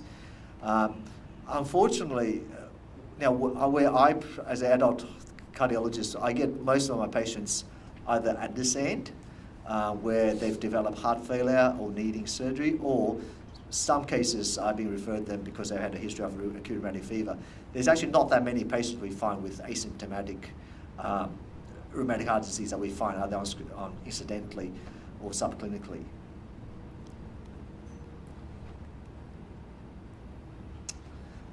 This slide had been shown earlier, so I won't talk too much about it, but basically there's secondary prophylaxis antibiotics for rheumatic heart disease. After ARF, we talked about that already. So in terms of patients with rheumatic heart disease, so there's the ones that has a history of ARF, and their requirements are shown there, but some of these patients have no history of ARF, or they simply don't know when or how they got the disease. So if no documented history of ARF and it's age less than 35, then a minimum of 5 years following diagnosis of rheumatic heart disease, or until the age of 21, whichever one is longer. If the disease is moderate or severe, or now I should talk to say mild moderate rheumatic heart disease means how severe the valves are involved. So if they have moderate mitral regurgitation, that means they've got moderate rheumatic heart disease. That does become a bit complicated when they have two moderate diseases, and there's a whole different criteria. So if they have moderate regurgitation with moderate mitral stenosis, that's regarded as severe disease, but there's a different categorization for those. But if they have moderate rheumatic heart disease, if they've not been diagnosed with ARF, this time the requirement is a little bit longer, so for them to require antibiotics, so 5 years following diagnosis or to the age of 35, or if it's more severe and they did not have ARF, then 5 years following diagnosis or up to the age of 40. There's also echo screening requirements. If it's mild disease, 1, 3, and 5 years. So this is echo screening after cessation of antibiotics every 12 months and every 6 months for the patient who are more severe. We were seeing earlier that we're not doing too well with antibiotics. Into how we do with echo data, we're doing not so good either. So this is all the patients that are in Metro South with rheumatic heart disease that's on the register. So it's even worse for the patient who are not on the register, of course. And these are the patients who are not overdue yet, so the register can work out, depending on how severe the disease is, when their next echo is due. And this is the due sort of time in which we think they're overdue. So you can see actually the majority of patients have overdue echoes. So we saw an example of endocarditis earlier, so prevention of endocarditis is very important. And this is the current therapeutic guidelines for patients who require antibiotic prophylaxis for endocarditis. Basically all patients with rheumatic heart disease, but also patients with pathetic valves or material used for valve repair, patient with history of endocarditis or some congenital heart diseases. What sort of procedures? Dental procedures most common. There's a detailed definition of this, but basically if you break the skin with a dental procedure, you're likely to require antibiotics. Some dermatological and musculoskeletal procedures, other procedures involving the gut, urinary tract, and GIT, ear, nose, and throat. Finally, what do I say when I see a new patient with rheumatic heart disease? The first thing I talk to a patient about is the chronicity of the disease. Now, I'm a little bit luckier in that a lot of my patients are much older, so I find the late teens sometimes get referred to me in early 20s. Actually, much harder to talk to them about these things than certainly by the time they're in their 20s and 30s. Now, so it is important to tell the patient that this is something they're going to have for a long, long time, but effectively a disease for life. And very important to stress to them that they determine the outcome of what happens to them. So if they will like, in a few years' time, double valve surgery, then if they don't adhere to their medications, that's what's going to happen. So if they are adherent to their medication, adherent to the echo outcomes, they could potentially have a much better outcome years down the track. That's not unusually a patient will say to me, why can't I just have my valve operation now, then I have to worry about this. The answer is the valve operation, if you get a biopathetic valve, that only lasts you for a short period of time. And if you get a mechanical valve, you need warfarin for life, so you're much better off getting your antibiotics. I'll talk to them about echo monitoring. If they're not already notified, I tell them that we're going to notify the registry about the disease. I talk to them about endocarditis, that they will need to be mindful if they should have any procedures, they should check whether any endocarditis prophylaxis or not. I tell the ladies that if they want to be pregnant, please let us know beforehand and have planned through pregnancy. I'm sure that we'll hear a bit more on later. And in more severe diseases, I'll talk to them about how to treat the heart failure, other complications, and also their surgical options in terms of, especially in terms of valve replacement and the timing of that. Thank you. Any questions at all? You're going to get out of this evening. Actually, I kind of asked you. There was an echo you did, one in 2013. Yes. Why did you wait so long? Oh, no, there's ones in between. Oh, okay. There's ones in between, but what I mean is, could you not have done a valve replacement earlier before he has complications of this? No, we usually wait until the patient they have to meet the valve replacement criteria, because sometimes this disease, in fact, I think I had a slide earlier, but sometimes a mild aortic mitral stenosis could go on mild for years, for a long, long time. So, and because a biopathetic valve, on average, probably lasts about 12 years these days. Some patients will only get 4 or 5 years out of it, other patients might get a bit longer. Where you're actually much better off just keeping your native valve in until the valve is worn out, until the native valve cannot cope with it anymore, until the disease is severe and the patient is symptomatic or meet one of the other criteria before we replace it. But doesn't the complications of not having the valve replacement and heart failure and all that? So yeah, so in general, when they have mild to or even moderate, in general, when patients have mild or moderate valvular heart disease, the complications are actually lower than replacing the valve. But certainly by the time they become more severe or has developed a complication, then you're much better off getting the valve done. Did you think that one with the extension of the worsening of the severity of the stenosis, yes, do you think that they would have had an ARF episode in between? Or that was it's hard to know. I don't know that much detail of that patient. Yeah, it's hard to know. Yes. Do you know if they're doing any studies about NOACs? Oh yes, so it doesn't work. Well, it's not that it doesn't work. It's warfarin is better. So so in terms, I think mitral stenosis. In terms of mitral stenosis, they're all excluded. So none of the patients with mitral stenosis had any of the major NOAC studies. In terms of moderate sort of regurgitant disease, you can have NOACs, and in terms of pathetic valves, mechanical pathetic valves, warfarin is better for both bleeding and thrombosis risks. So my question goes off from the NOAC. In the pre-activity, they had that young girl trying to get pregnant, and then she had the other valve for 5 years. So if after 5 years, does she go back then to the severe form and then have the other mechanical valve to go on warfarin? And then the second question is, with the NOAC, can they not go on NOAC? Is there any safety in pregnancy and then change back to warfarin? Sorry, I don't. Sorry.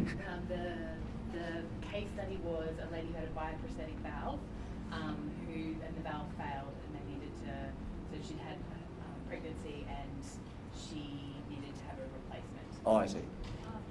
After pregnancy. Yes. So I'm not sure they this. gave her the one that doesn't need the warfarin. Yes. She wanted to have kids. Yes. And they said that lasts for 5 years. So my question is, because she was quite severe before that, so after the 5 years of the first one, would she go back to being severe before she gets the mechanical valve? And then the second one is, why can't they go to the mechanical and go to NOAC while they're pregnant? Oh, okay, I see what you mean. So in general, if they have had you wait until the prosthetic valve becomes severely diseased before they replace it. So when the so the parapathetic valves often become either regurgitant or stenosed over time, and they have graded disease of the prosthetic valve mild, moderate, severe as well. So when usually in general we wait until they're severe before we replace it. Once again, the complication rate is higher the complication rate is higher by replacing it early rather than leaving it for later.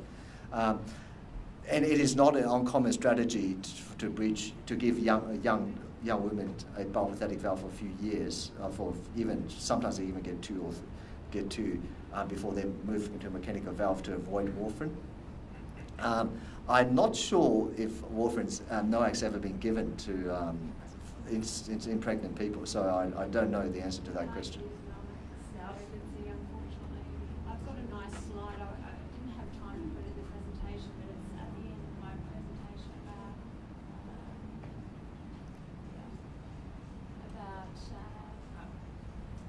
so we usually use Clexane in the first trimester and then go back to warfarin, because particularly for the mechanical valves, they're so much more risky in terms of valve thrombosis, and so the risk of a stroke versus the risk of embryopathy from warfarin is sort of significant. So we end up putting them on Clexane to begin with the chance of a valve thrombosis, and then moving them back on the warfarin for the second and third trimester, and then onto a heparin infusion for their for labour, and then we sort of stop the heparin infusion for delivery, and then restart it within 6 hours. So Right. yeah, it's pretty significant. So, Yeah. Were there any other questions for Dr. Wang? Thank you so Great, thank much. you.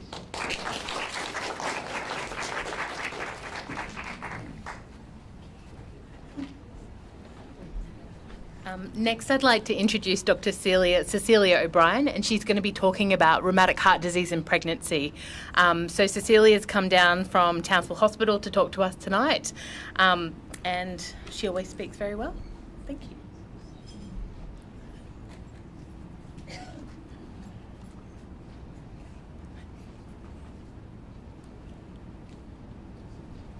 can everyone hear me? Yeah? No?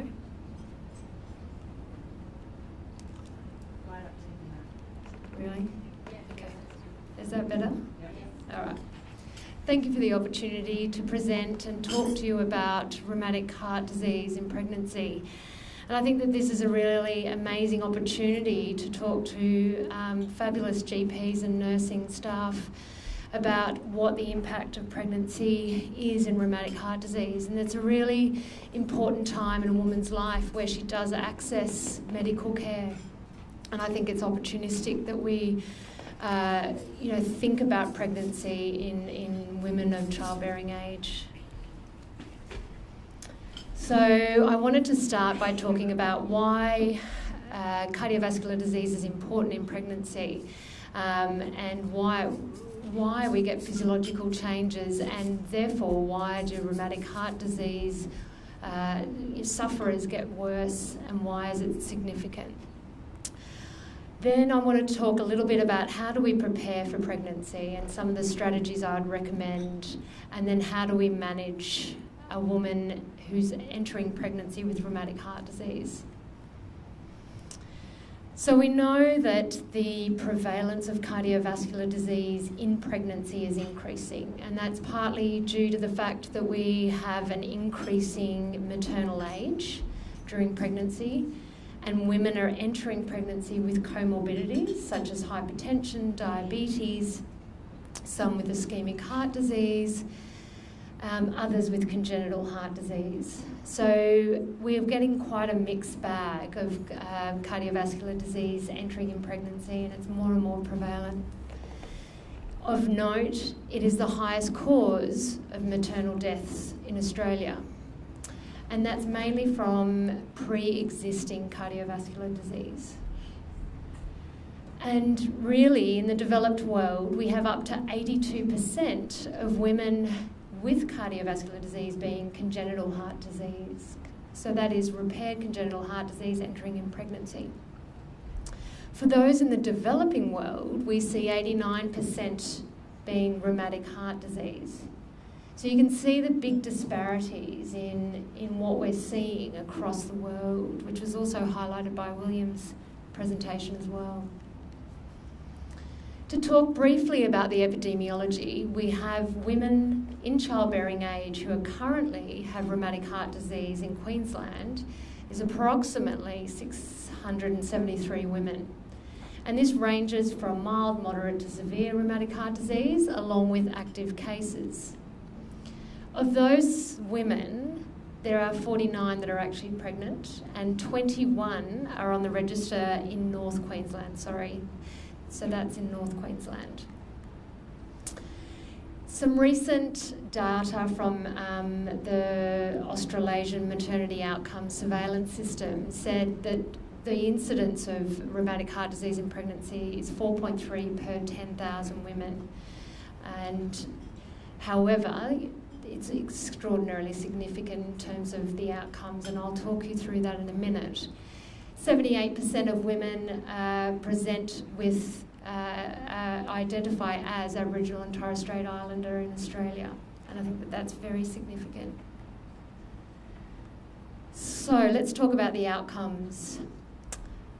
There was the AMOS study that was published in the BJOG in 2019. It involved 311 women. One of those women died. 1 in 10 women were admitted to CCU ICU for monitoring, and 7 babies passed away in utero. That's 3 times our national rate. And there were 2 neonatal deaths.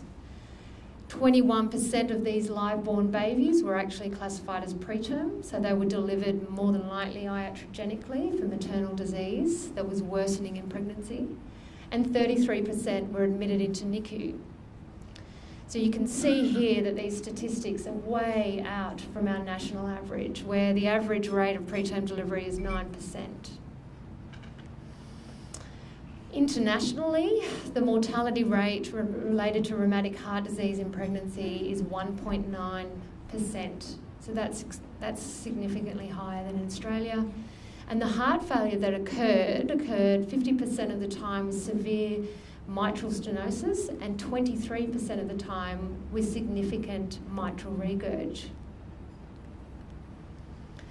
A nice little case series in Cairns showed that 4 women in their 10-year case series were diagnosed with rheumatic heart disease after an acute pulmonary edema episode at the time of delivery. So these are women that probably were in the high-risk category, were not screened, and then had an acute event at the time of delivery. And that highlights really why cardiovascular disease is so important in pregnancy, because you have such significant changes in pregnancy physiology. And the female body is under so much additional stress with substantial increases in blood volume. substantial increases in cardiovascular output, heart rate, stroke volume, and then there's naturally a drop in systemic vascular resistance to compensate. But in labour, you have another additional 50% increase in cardiac output, and with every contraction, you're transfusing an extra 300 to 500 mils of blood from the placenta and the uterus back into the maternal circulation. So if you're going to see cardiovascular disease become a problem in a mother, acutely it's going to be at the time of delivery. Just another important point on this slide is that it actually takes the 24 weeks for the physiology to return to normal after pregnancy, and that is a long time. So, knowing that, how do we prepare for pregnancy? Ideally, preconceptual care is key. It allows optimisation of the management prior to pregnancy. We can risk assess women using some specific tools that I can show you now. We can make a contraceptive plan with the woman and her family, and then if they have severe disease, you can aim for interventions prior to pregnancy, which means that they'll have improved outcomes. They will have other problems that we discussed before about anticoagulation and valve prostheses and thrombosis, but in terms of the risk of maternal death is probably slightly less after an intervention.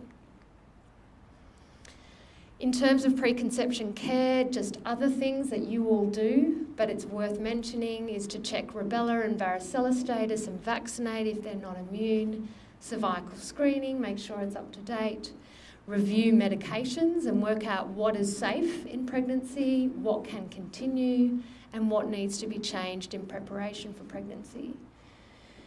If they've got a prosthetic valve, then you can look at reviewing anticoagulation, and then you also want to be looking at a pre-pregnancy echo. In terms of contraception, I don't need to tell you today what types of contraception are available, but the recommendations are for long-acting reversibles, and those would include the Implanon, the Mirena and the Kylie would be our preference. The OCP is contraindicated due to the increased risk of VTE.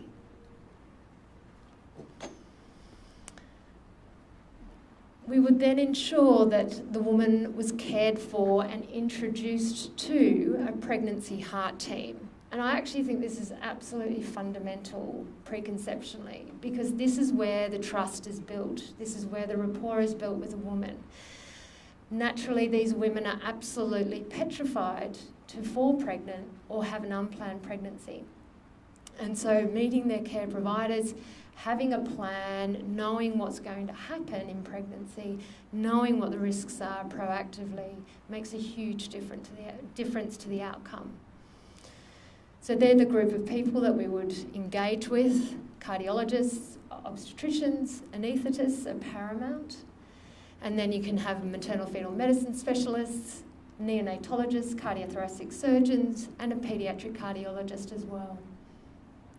You'd also look at primary health service workers and healthcare workers, and also the new initiative of incorporating birth on country models of care principles as well.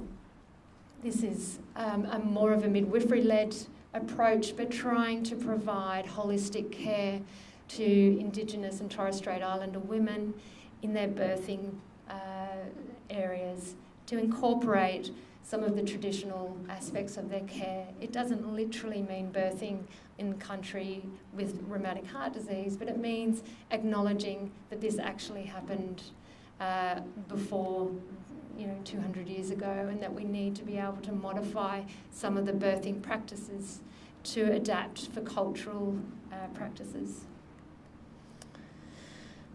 Modifying medications, so we want to stop medications that are contraindicated in pregnancy. These include ACE inhibitors, angiotensin receptor blockers, the new ARNIs, the mineralocorticoid receptor antagonists, and the abridine as well, which is teratogenic. You want to change your beta blocker to a more pregnancy-friendly beta blocker. So metoprolol is commonly used, labetalol is definitely used for pregnancy-related hypertension, and sotalol is also used for maternal arrhythmias. You want to continue bicillin because it's a category A in pregnancy and it should be continued. It should never be stopped in pregnancy. In terms of assessing a woman's risk, whether this be preconceptionally or whether this is actually in early pregnancy, at the diagnosis of pregnancy, we have lots of tools we can use. The modified WHO score has been published by the European Society of Cardiovascular Medicine. It's a great guideline, but it's very, very big and chunky, but it has a fantastic table in it. But this is for all cardiovascular disease. It's not just rheumatic heart disease. The CarPreg score is looking at what is the risk of a woman having a cardiac event in pregnancy based on her symptomology and cardiovascular history leading into pregnancy. So that gives you a score system. But this has also been incorporated into our new rheumatic heart disease guidelines. So I think for busy GPs, my recommendation is to go to the rheumatic heart disease guidelines. There's a beautiful algorithm which is modified from all of the international assessment tools. And it's rheumatic heart disease specific. Okay, so I don't know whether you can see my little... Maybe not, that's okay. So there's basically 4 levels. Level 1 is the lowest risk, which really has a history of acute rheumatic fever with no carditis. They may have an atrial arrhythmia, but no demonstrated valvular disease. They are considered to be low risk in all events. The risk of their maternal cardiac events would be somewhere between 2.5 to 5%. So the management criteria would be a cardiac review with an echo, an ECG, and probably delivery in their local hospital, depending on what the outcome of those investigations are. Level 2 is definitely a bit more complex, so mild mitral stenosis, moderate aortic stenosis, moderate mitral regurg, mild left ventricular impairment. And so they've got a higher chance of having a cardiac event during pregnancy. So that would be somewhere in the order of 5 to 10% or up to 19% if they're more into a level 3. And so really they need a more urgent cardiac review and may be deemed as intermediate or high risk and therefore possibly needing delivery in a tertiary level centre. Level 3s are definitely high risk women who have got a chance of a cardiac event of being about 27%.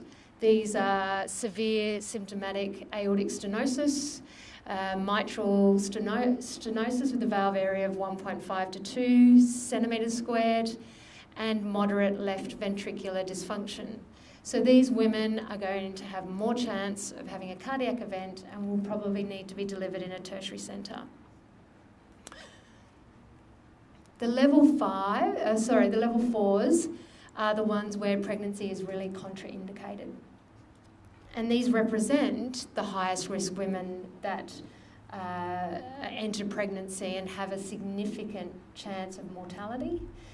And we often counsel these women very early on in pregnancy or preconceptionally to say that if they did fall pregnant, it would possibly risk their life. Often women presented with, the risk assessments, they will choose not to proceed with the pregnancy on the basis that they have, other children, other family, and don't want to put their life at risk. Others will go ahead with the pregnancy, but will probably need to be in Brisbane rather than Townsville or Cairns, for example. So this is the second half of the algorithm. You can just see down the bottom about where they should be birthing, what kind of counselling they're required, how frequently they're needed to be visited, and whether they need dental checks, anaesthetic reviews. It's a fabulous algorithm, and I'll let you have a look at that in your own time. Some important red flags would be new onset progressive cough, shortness of breath, the more recent need to sleep upright, significant reduction in exercise tolerance, syncope or pre-syncope, persistently fast heart rate, and wheeze or leg edema. So, once you've diagnosed an early pregnancy, you want to have an individualised approach and a multidisciplinary team. And really, it's utilising the pregnancy heart team again, coordinating care, particularly for our regional and remote women. That's absolutely vital. So if they do require bi-monthly or monthly reviews with a cardiologist, which also requires an echo, a fetal ultrasound, a review by the obstetrician, we want to try and coordinate that within, you know, the 24, 48-hour period that they're in the tertiary centre, and that it's streamlined and coordinated. If that's the approach that we use, we get so much more improved compliance with our women compared with if they arrive and they don't know where to go, they don't know how to get from the cardiac place to the fetal ultrasound place to the obstetrician, and it's disconnected. Obviously, we've talked about the risk assessment, we've talked about modifying cardiac medications. Unfortunately, I've got lots of beautiful slides on anticoagulation, but we probably don't have quite enough time. But also, in the guidelines, aspirin should be used in combination with anticoagulation. I know that's normally a no-no, but it reduces the chance of thromboembolic disease, plus it's risk reduction for preeclampsia. So that's very important, and I think that's a safe thing to do. Now, when we say aspirin in pregnancy, we're talking about low-dose aspirin. So 150 milligrams of soluble aspirin given at night time improves absorption in pregnant women. Fetal surveillance with tertiary level ultrasounds, and obviously echocardiography and ECGs. At the first visit, so often when you're seeing this woman for the first time, you want to ensure that you've done a detailed history, cardiovascular examination, and have a low threshold for an echo and a cardiology referral, particularly for women in the high-risk groups. You want to diagnose and date the pregnancy, and early referral to an MFM service is absolutely vital. We usually like to see the women between 12 and 14 weeks to do their nuchal translucency scan, to look at and measure their uterine artery Dopplers, to discuss treatment with aspirin, how their pregnancy course is going to go, where they're best to deliver, and really write out a pregnancy plan for you and refer appropriately to the cardiologist, anaesthetist. So all of that happens at sort of the 12-week mark. So it's a really important visit, and I highly recommend that we try and see women at that time. Obviously, we want to ensure that it's safe to proceed, and if it's not safe to proceed, that's an urgent referral, again, to a maternal fetal medicine service for counselling around whether the woman would like to proceed with interruption of the pregnancy or whether they're going to continue. Obviously, arranging a dental and anaesthetic reviews are paramount, and assessing social circumstances and requirements for travel as well. And obviously checking in with the rheumatic heart disease register is also absolutely essential. Subsequent visits, we always continue secondary prophylaxis. Again, as I said before, it's very safe in pregnancy. And you want to watch for infection because the immune system changes in pregnancy, the T cell regulation changes, therefore pregnant women are more susceptible to infections and acute rheumatic fever episodes. So that's very important that you keep an eye out for that. And you obviously, if they've got prosthetic valves, they're very high risk, so they're going to be having a lot of screening and anti-XA levels or INR levels depending on what anticoagulation and what valve they've got. They'll often need admission into hospital for stabilisation of anticoagulation, particularly around the time of delivery, and they're often in hospital for weeks after delivery for stabilisation and rewarfarinization. I'll talk a little bit about acute presentations of rheumatic fever in pregnancy. There's minimal literature on it to guide us. We know that the Jones criteria still applies in pregnancy, so utilise the app. I think that's really important. Have a high index of suspicion in the high-risk groups. All the management that's been previously discussed is safe, except for NSAIDs, which we usually avoid in pregnancy because it does cause premature closure of the ductus arteriosus. And we also don't use ACE inhibitors or spirolactone either. We've had a recent presentation of Sydenham's chorea in pregnancy, and if that presents in pregnancy, the antiepileptics that we use, sodium valproate, we don't recommend using because it's associated with congenital anomalies, but the rest are fairly good. Phenytoin we don't tend to use now just because we've got a lot of the new agents and they're fantastic. If the mother deteriorates antenatally, really, we can do percutaneous therapy, and the best time is after 16 weeks. That is because organogenesis is complete and the fetal thyroid is inactive. And so that is the best time for a mum to have emergency surgery. However, if a mother deteriorates before then you have to have a very difficult conversation with the family as well as to what they want to do with the pregnancy. Cardiac surgery on bypass, it's rare, but the maternal mortality is similar to non-pregnant mortality, but the fetal mortality is much higher.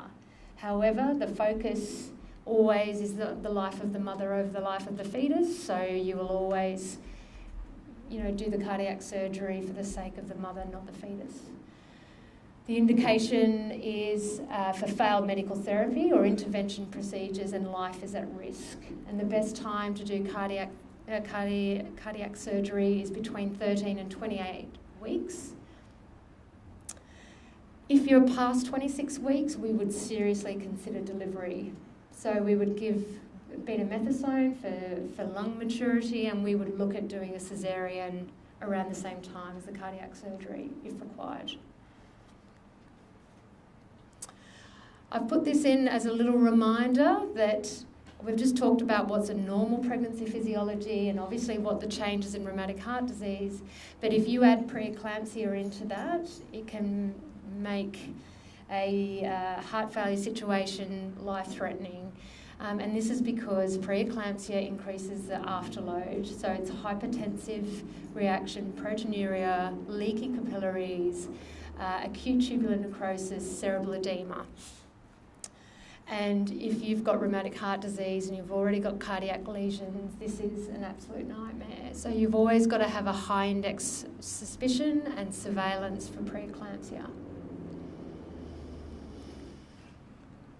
Just a little reminder about peripartum physiology. The most hazardous time is immediately after the delivery of the baby. And like I said before, there's an autotransfusion.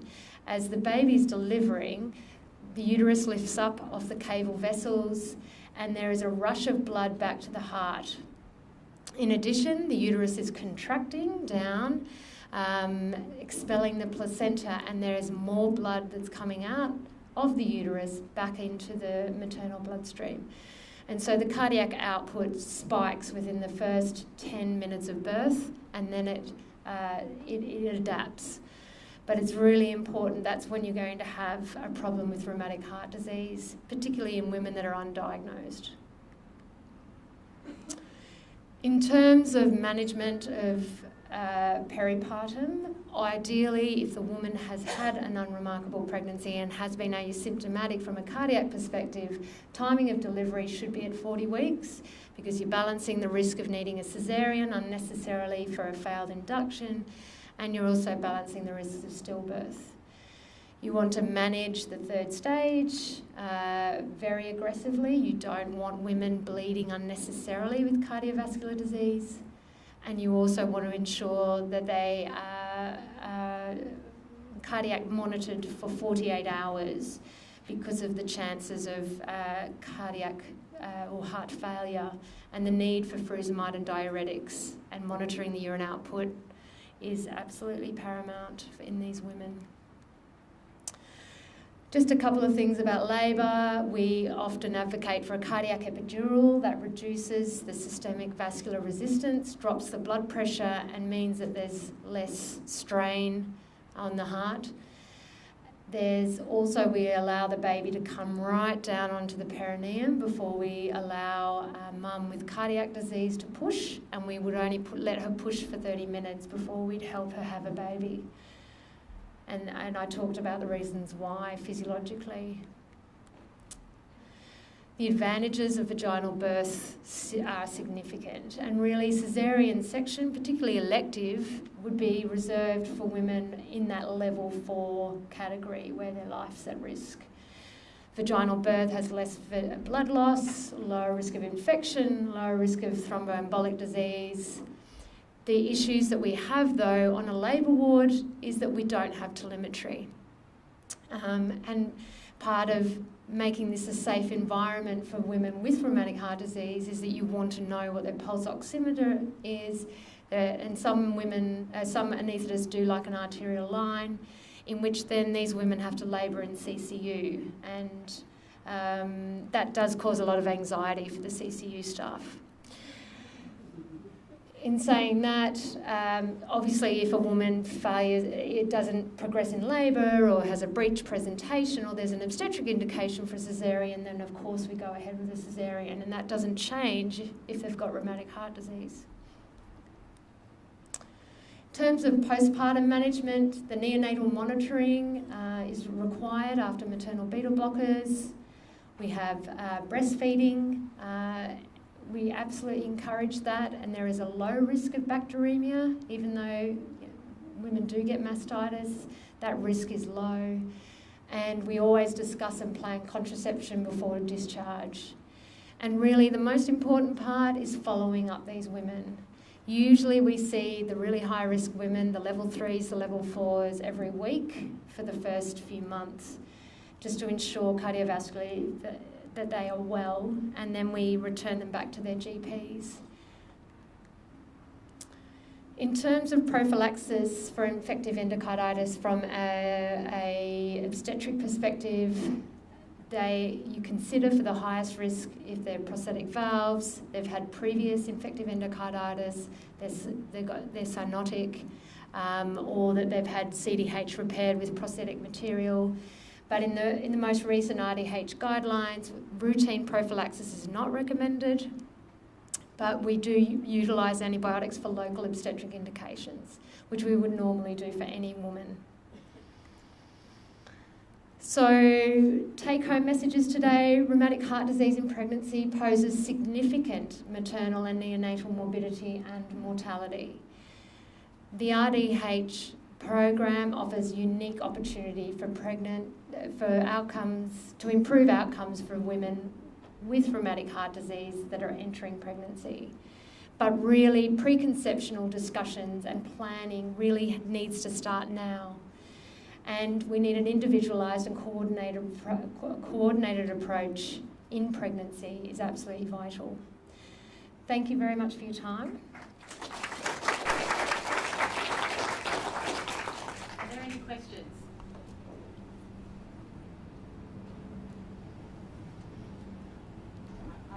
Okay.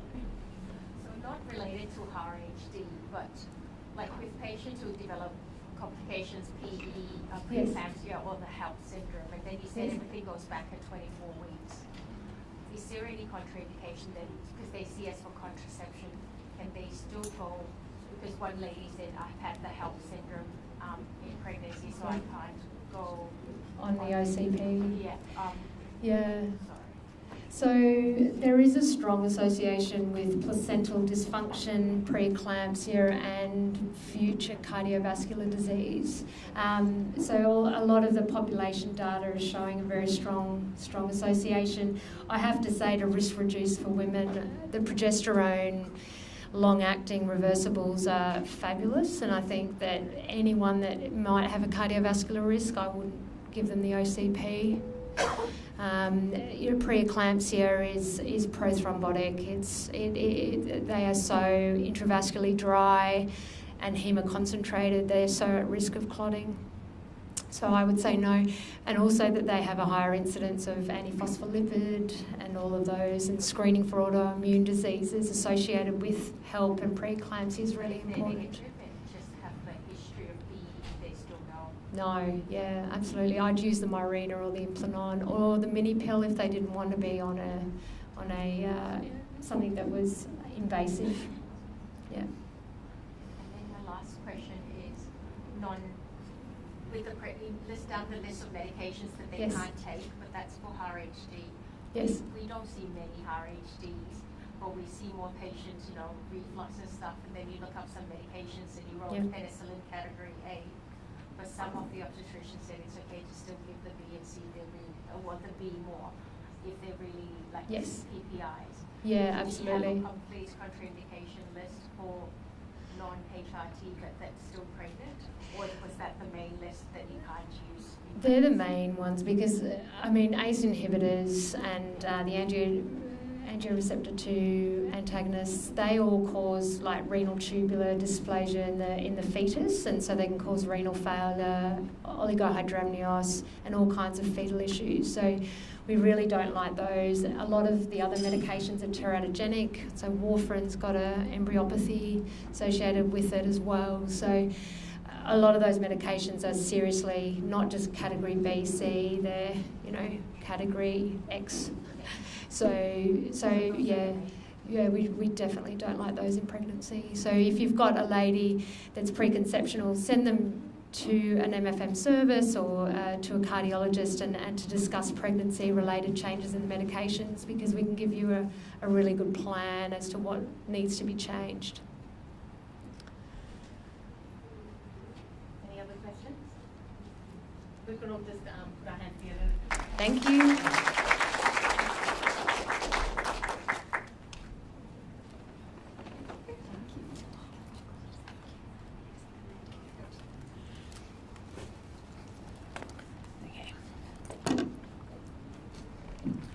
Just to finish the night, it's a little bit dry, but I'll try and make it interesting.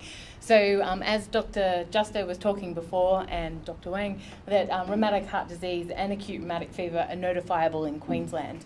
So if you have a client that you suspect of acute rheumatic fever, if you could notify the Register and Control program, that would be fantastic.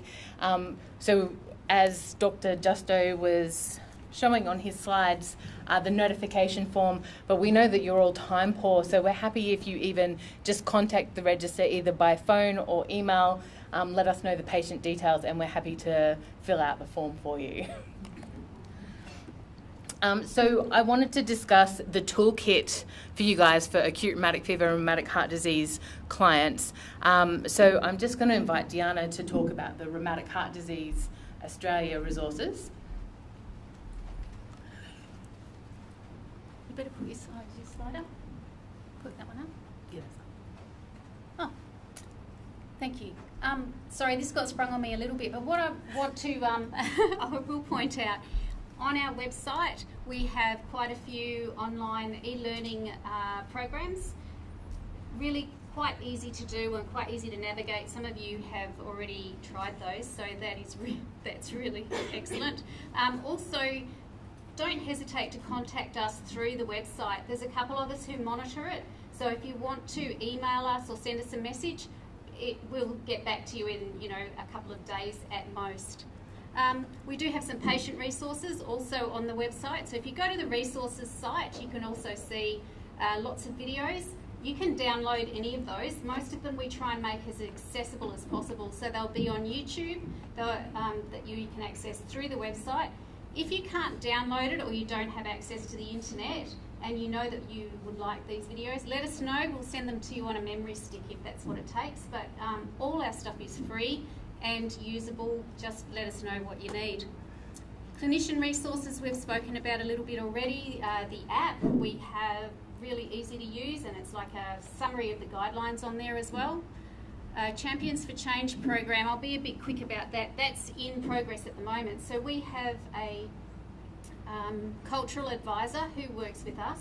One of the things we know is that young people with rheumatic heart disease need support from other people also with rheumatic heart disease, and we're just working with people in the community to let us know what they need, and we'll work with them for that.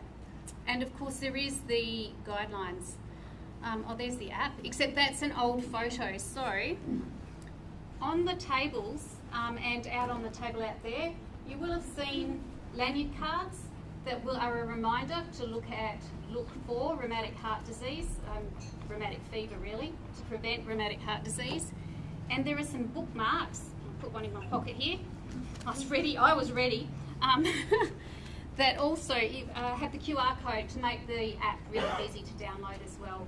So, and a reminder of the other resources that are available.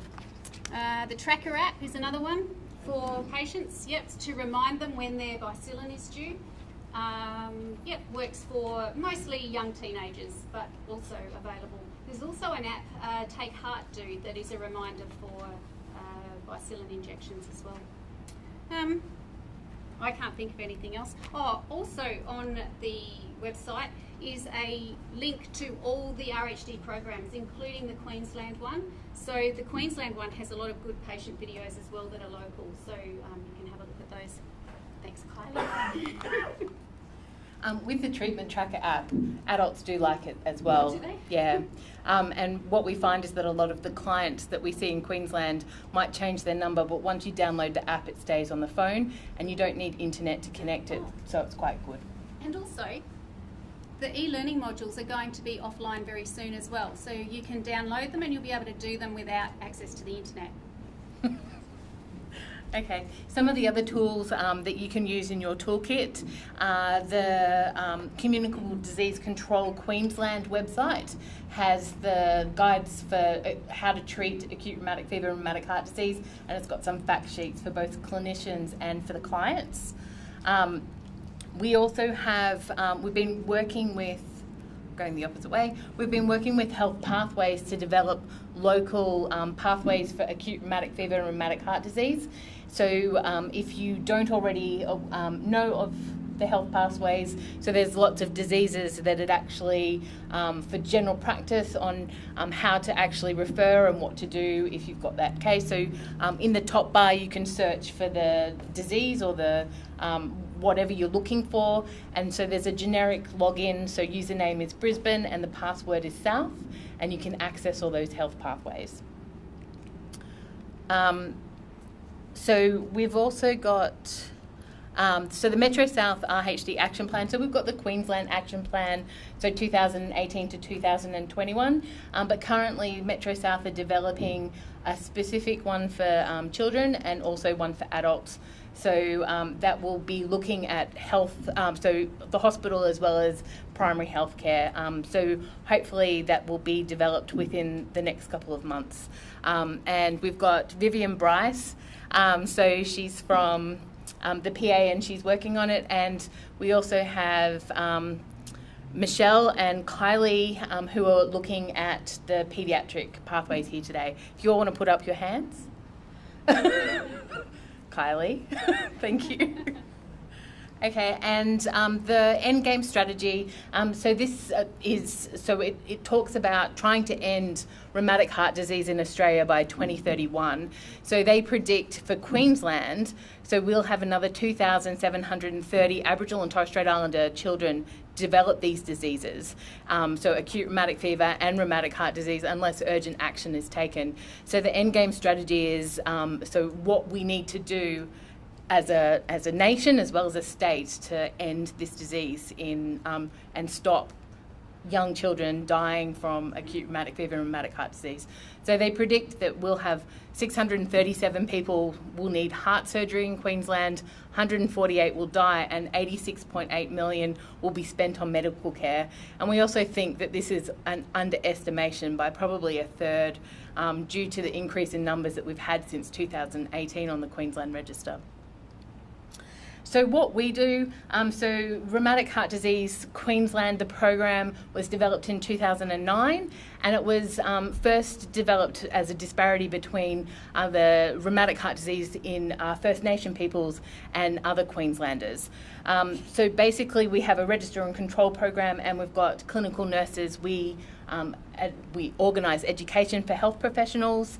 The register and control program side of it, we have a database that has all the known acute rheumatic fever and rheumatic heart disease the clients on it, and so we collect specialist reports. We have echocardiograms, their bicillin dates. So if you need any information for your client, you're more than welcome to contact the register. Under the Public Health Act, we're able to share that data with you without the patient consent, just to make sure that these clients are managed appropriately, because sometimes it can be difficult trying to find the medical notes for some of the clients, because we find that they move around the state quite often. So there's some of the data that we collect on the register that's available for you to care for your clients. And the register itself is available to Queensland Health clinicians, but unfortunately we sit behind the Queensland Health firewall, so we can't open it up for non-Queensland Health. But what we've done is, who's got access to the viewer? Yep, there's a few people. So does everyone know that they've just opened up access? So it's not just general practice now, GPs, it's also nurses and midwives can have access to the viewer. So that's just been changed recently. So that increases the number of people that are able to access the viewer. And on that, underneath the medication tab, we have a direct upload from the register to that medication tab. And on there, it'll have the RHD status of your client, as well as when they last had their bicillin, or if they require bicillin. And if you require any other details, our contact details are there, so please call us and we can give you more information. So reports, so if you ever need reports, so if you want to, we send reminders on the 1st of every month to people caring for clients with ARF and RHD. So we send that bicillin reminder, and we also send an echocardiogram, so when clients are due their echoes 3 months prior to the provider as well. If you require any other reports, we're more than happy to provide them to help care for your clients. And that's about it. So there's some of the guidelines and resources. We have a selection of resources on the table just outside the curtained area. Please feel free to take them. We also have left some resources on the tables. As you leave tonight, we will be sending you a survey about how you liked this education. We'll also send reminders to complete the additional CPD requirements. And if you need any information, we'll all be hanging around for a little while afterwards, so please come up and have a chat to us. I'd just also like to introduce to you the Rheumatic Heart Disease Queensland team. So I've brought down the nurses that cover the state, as well as our data manager who's standing at the bar. So Rob, if you ever phone the register, you usually will get Rob as the person answering the phone, and the ladies down the back in the black shirts waving, there are clinical nurses that can help with any questions that you might have or any education. Does anyone have any questions? Yes.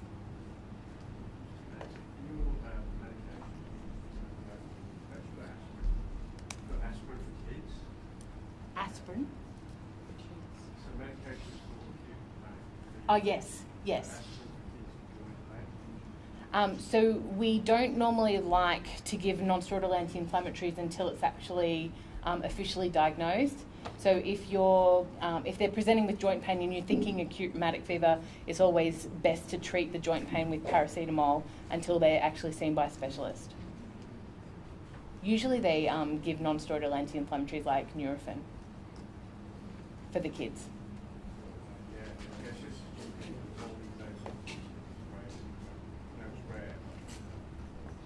Yeah, we find that the non-steroidal anti-inflammatories actually mask the symptoms. So if you're sending them to hospital, so all clients with suspected acute rheumatic fever should be sent to hospital, it can mask the symptoms by the time they arrive.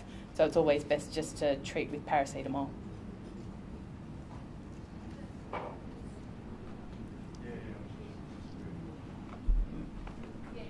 Any other questions for any of the speakers tonight?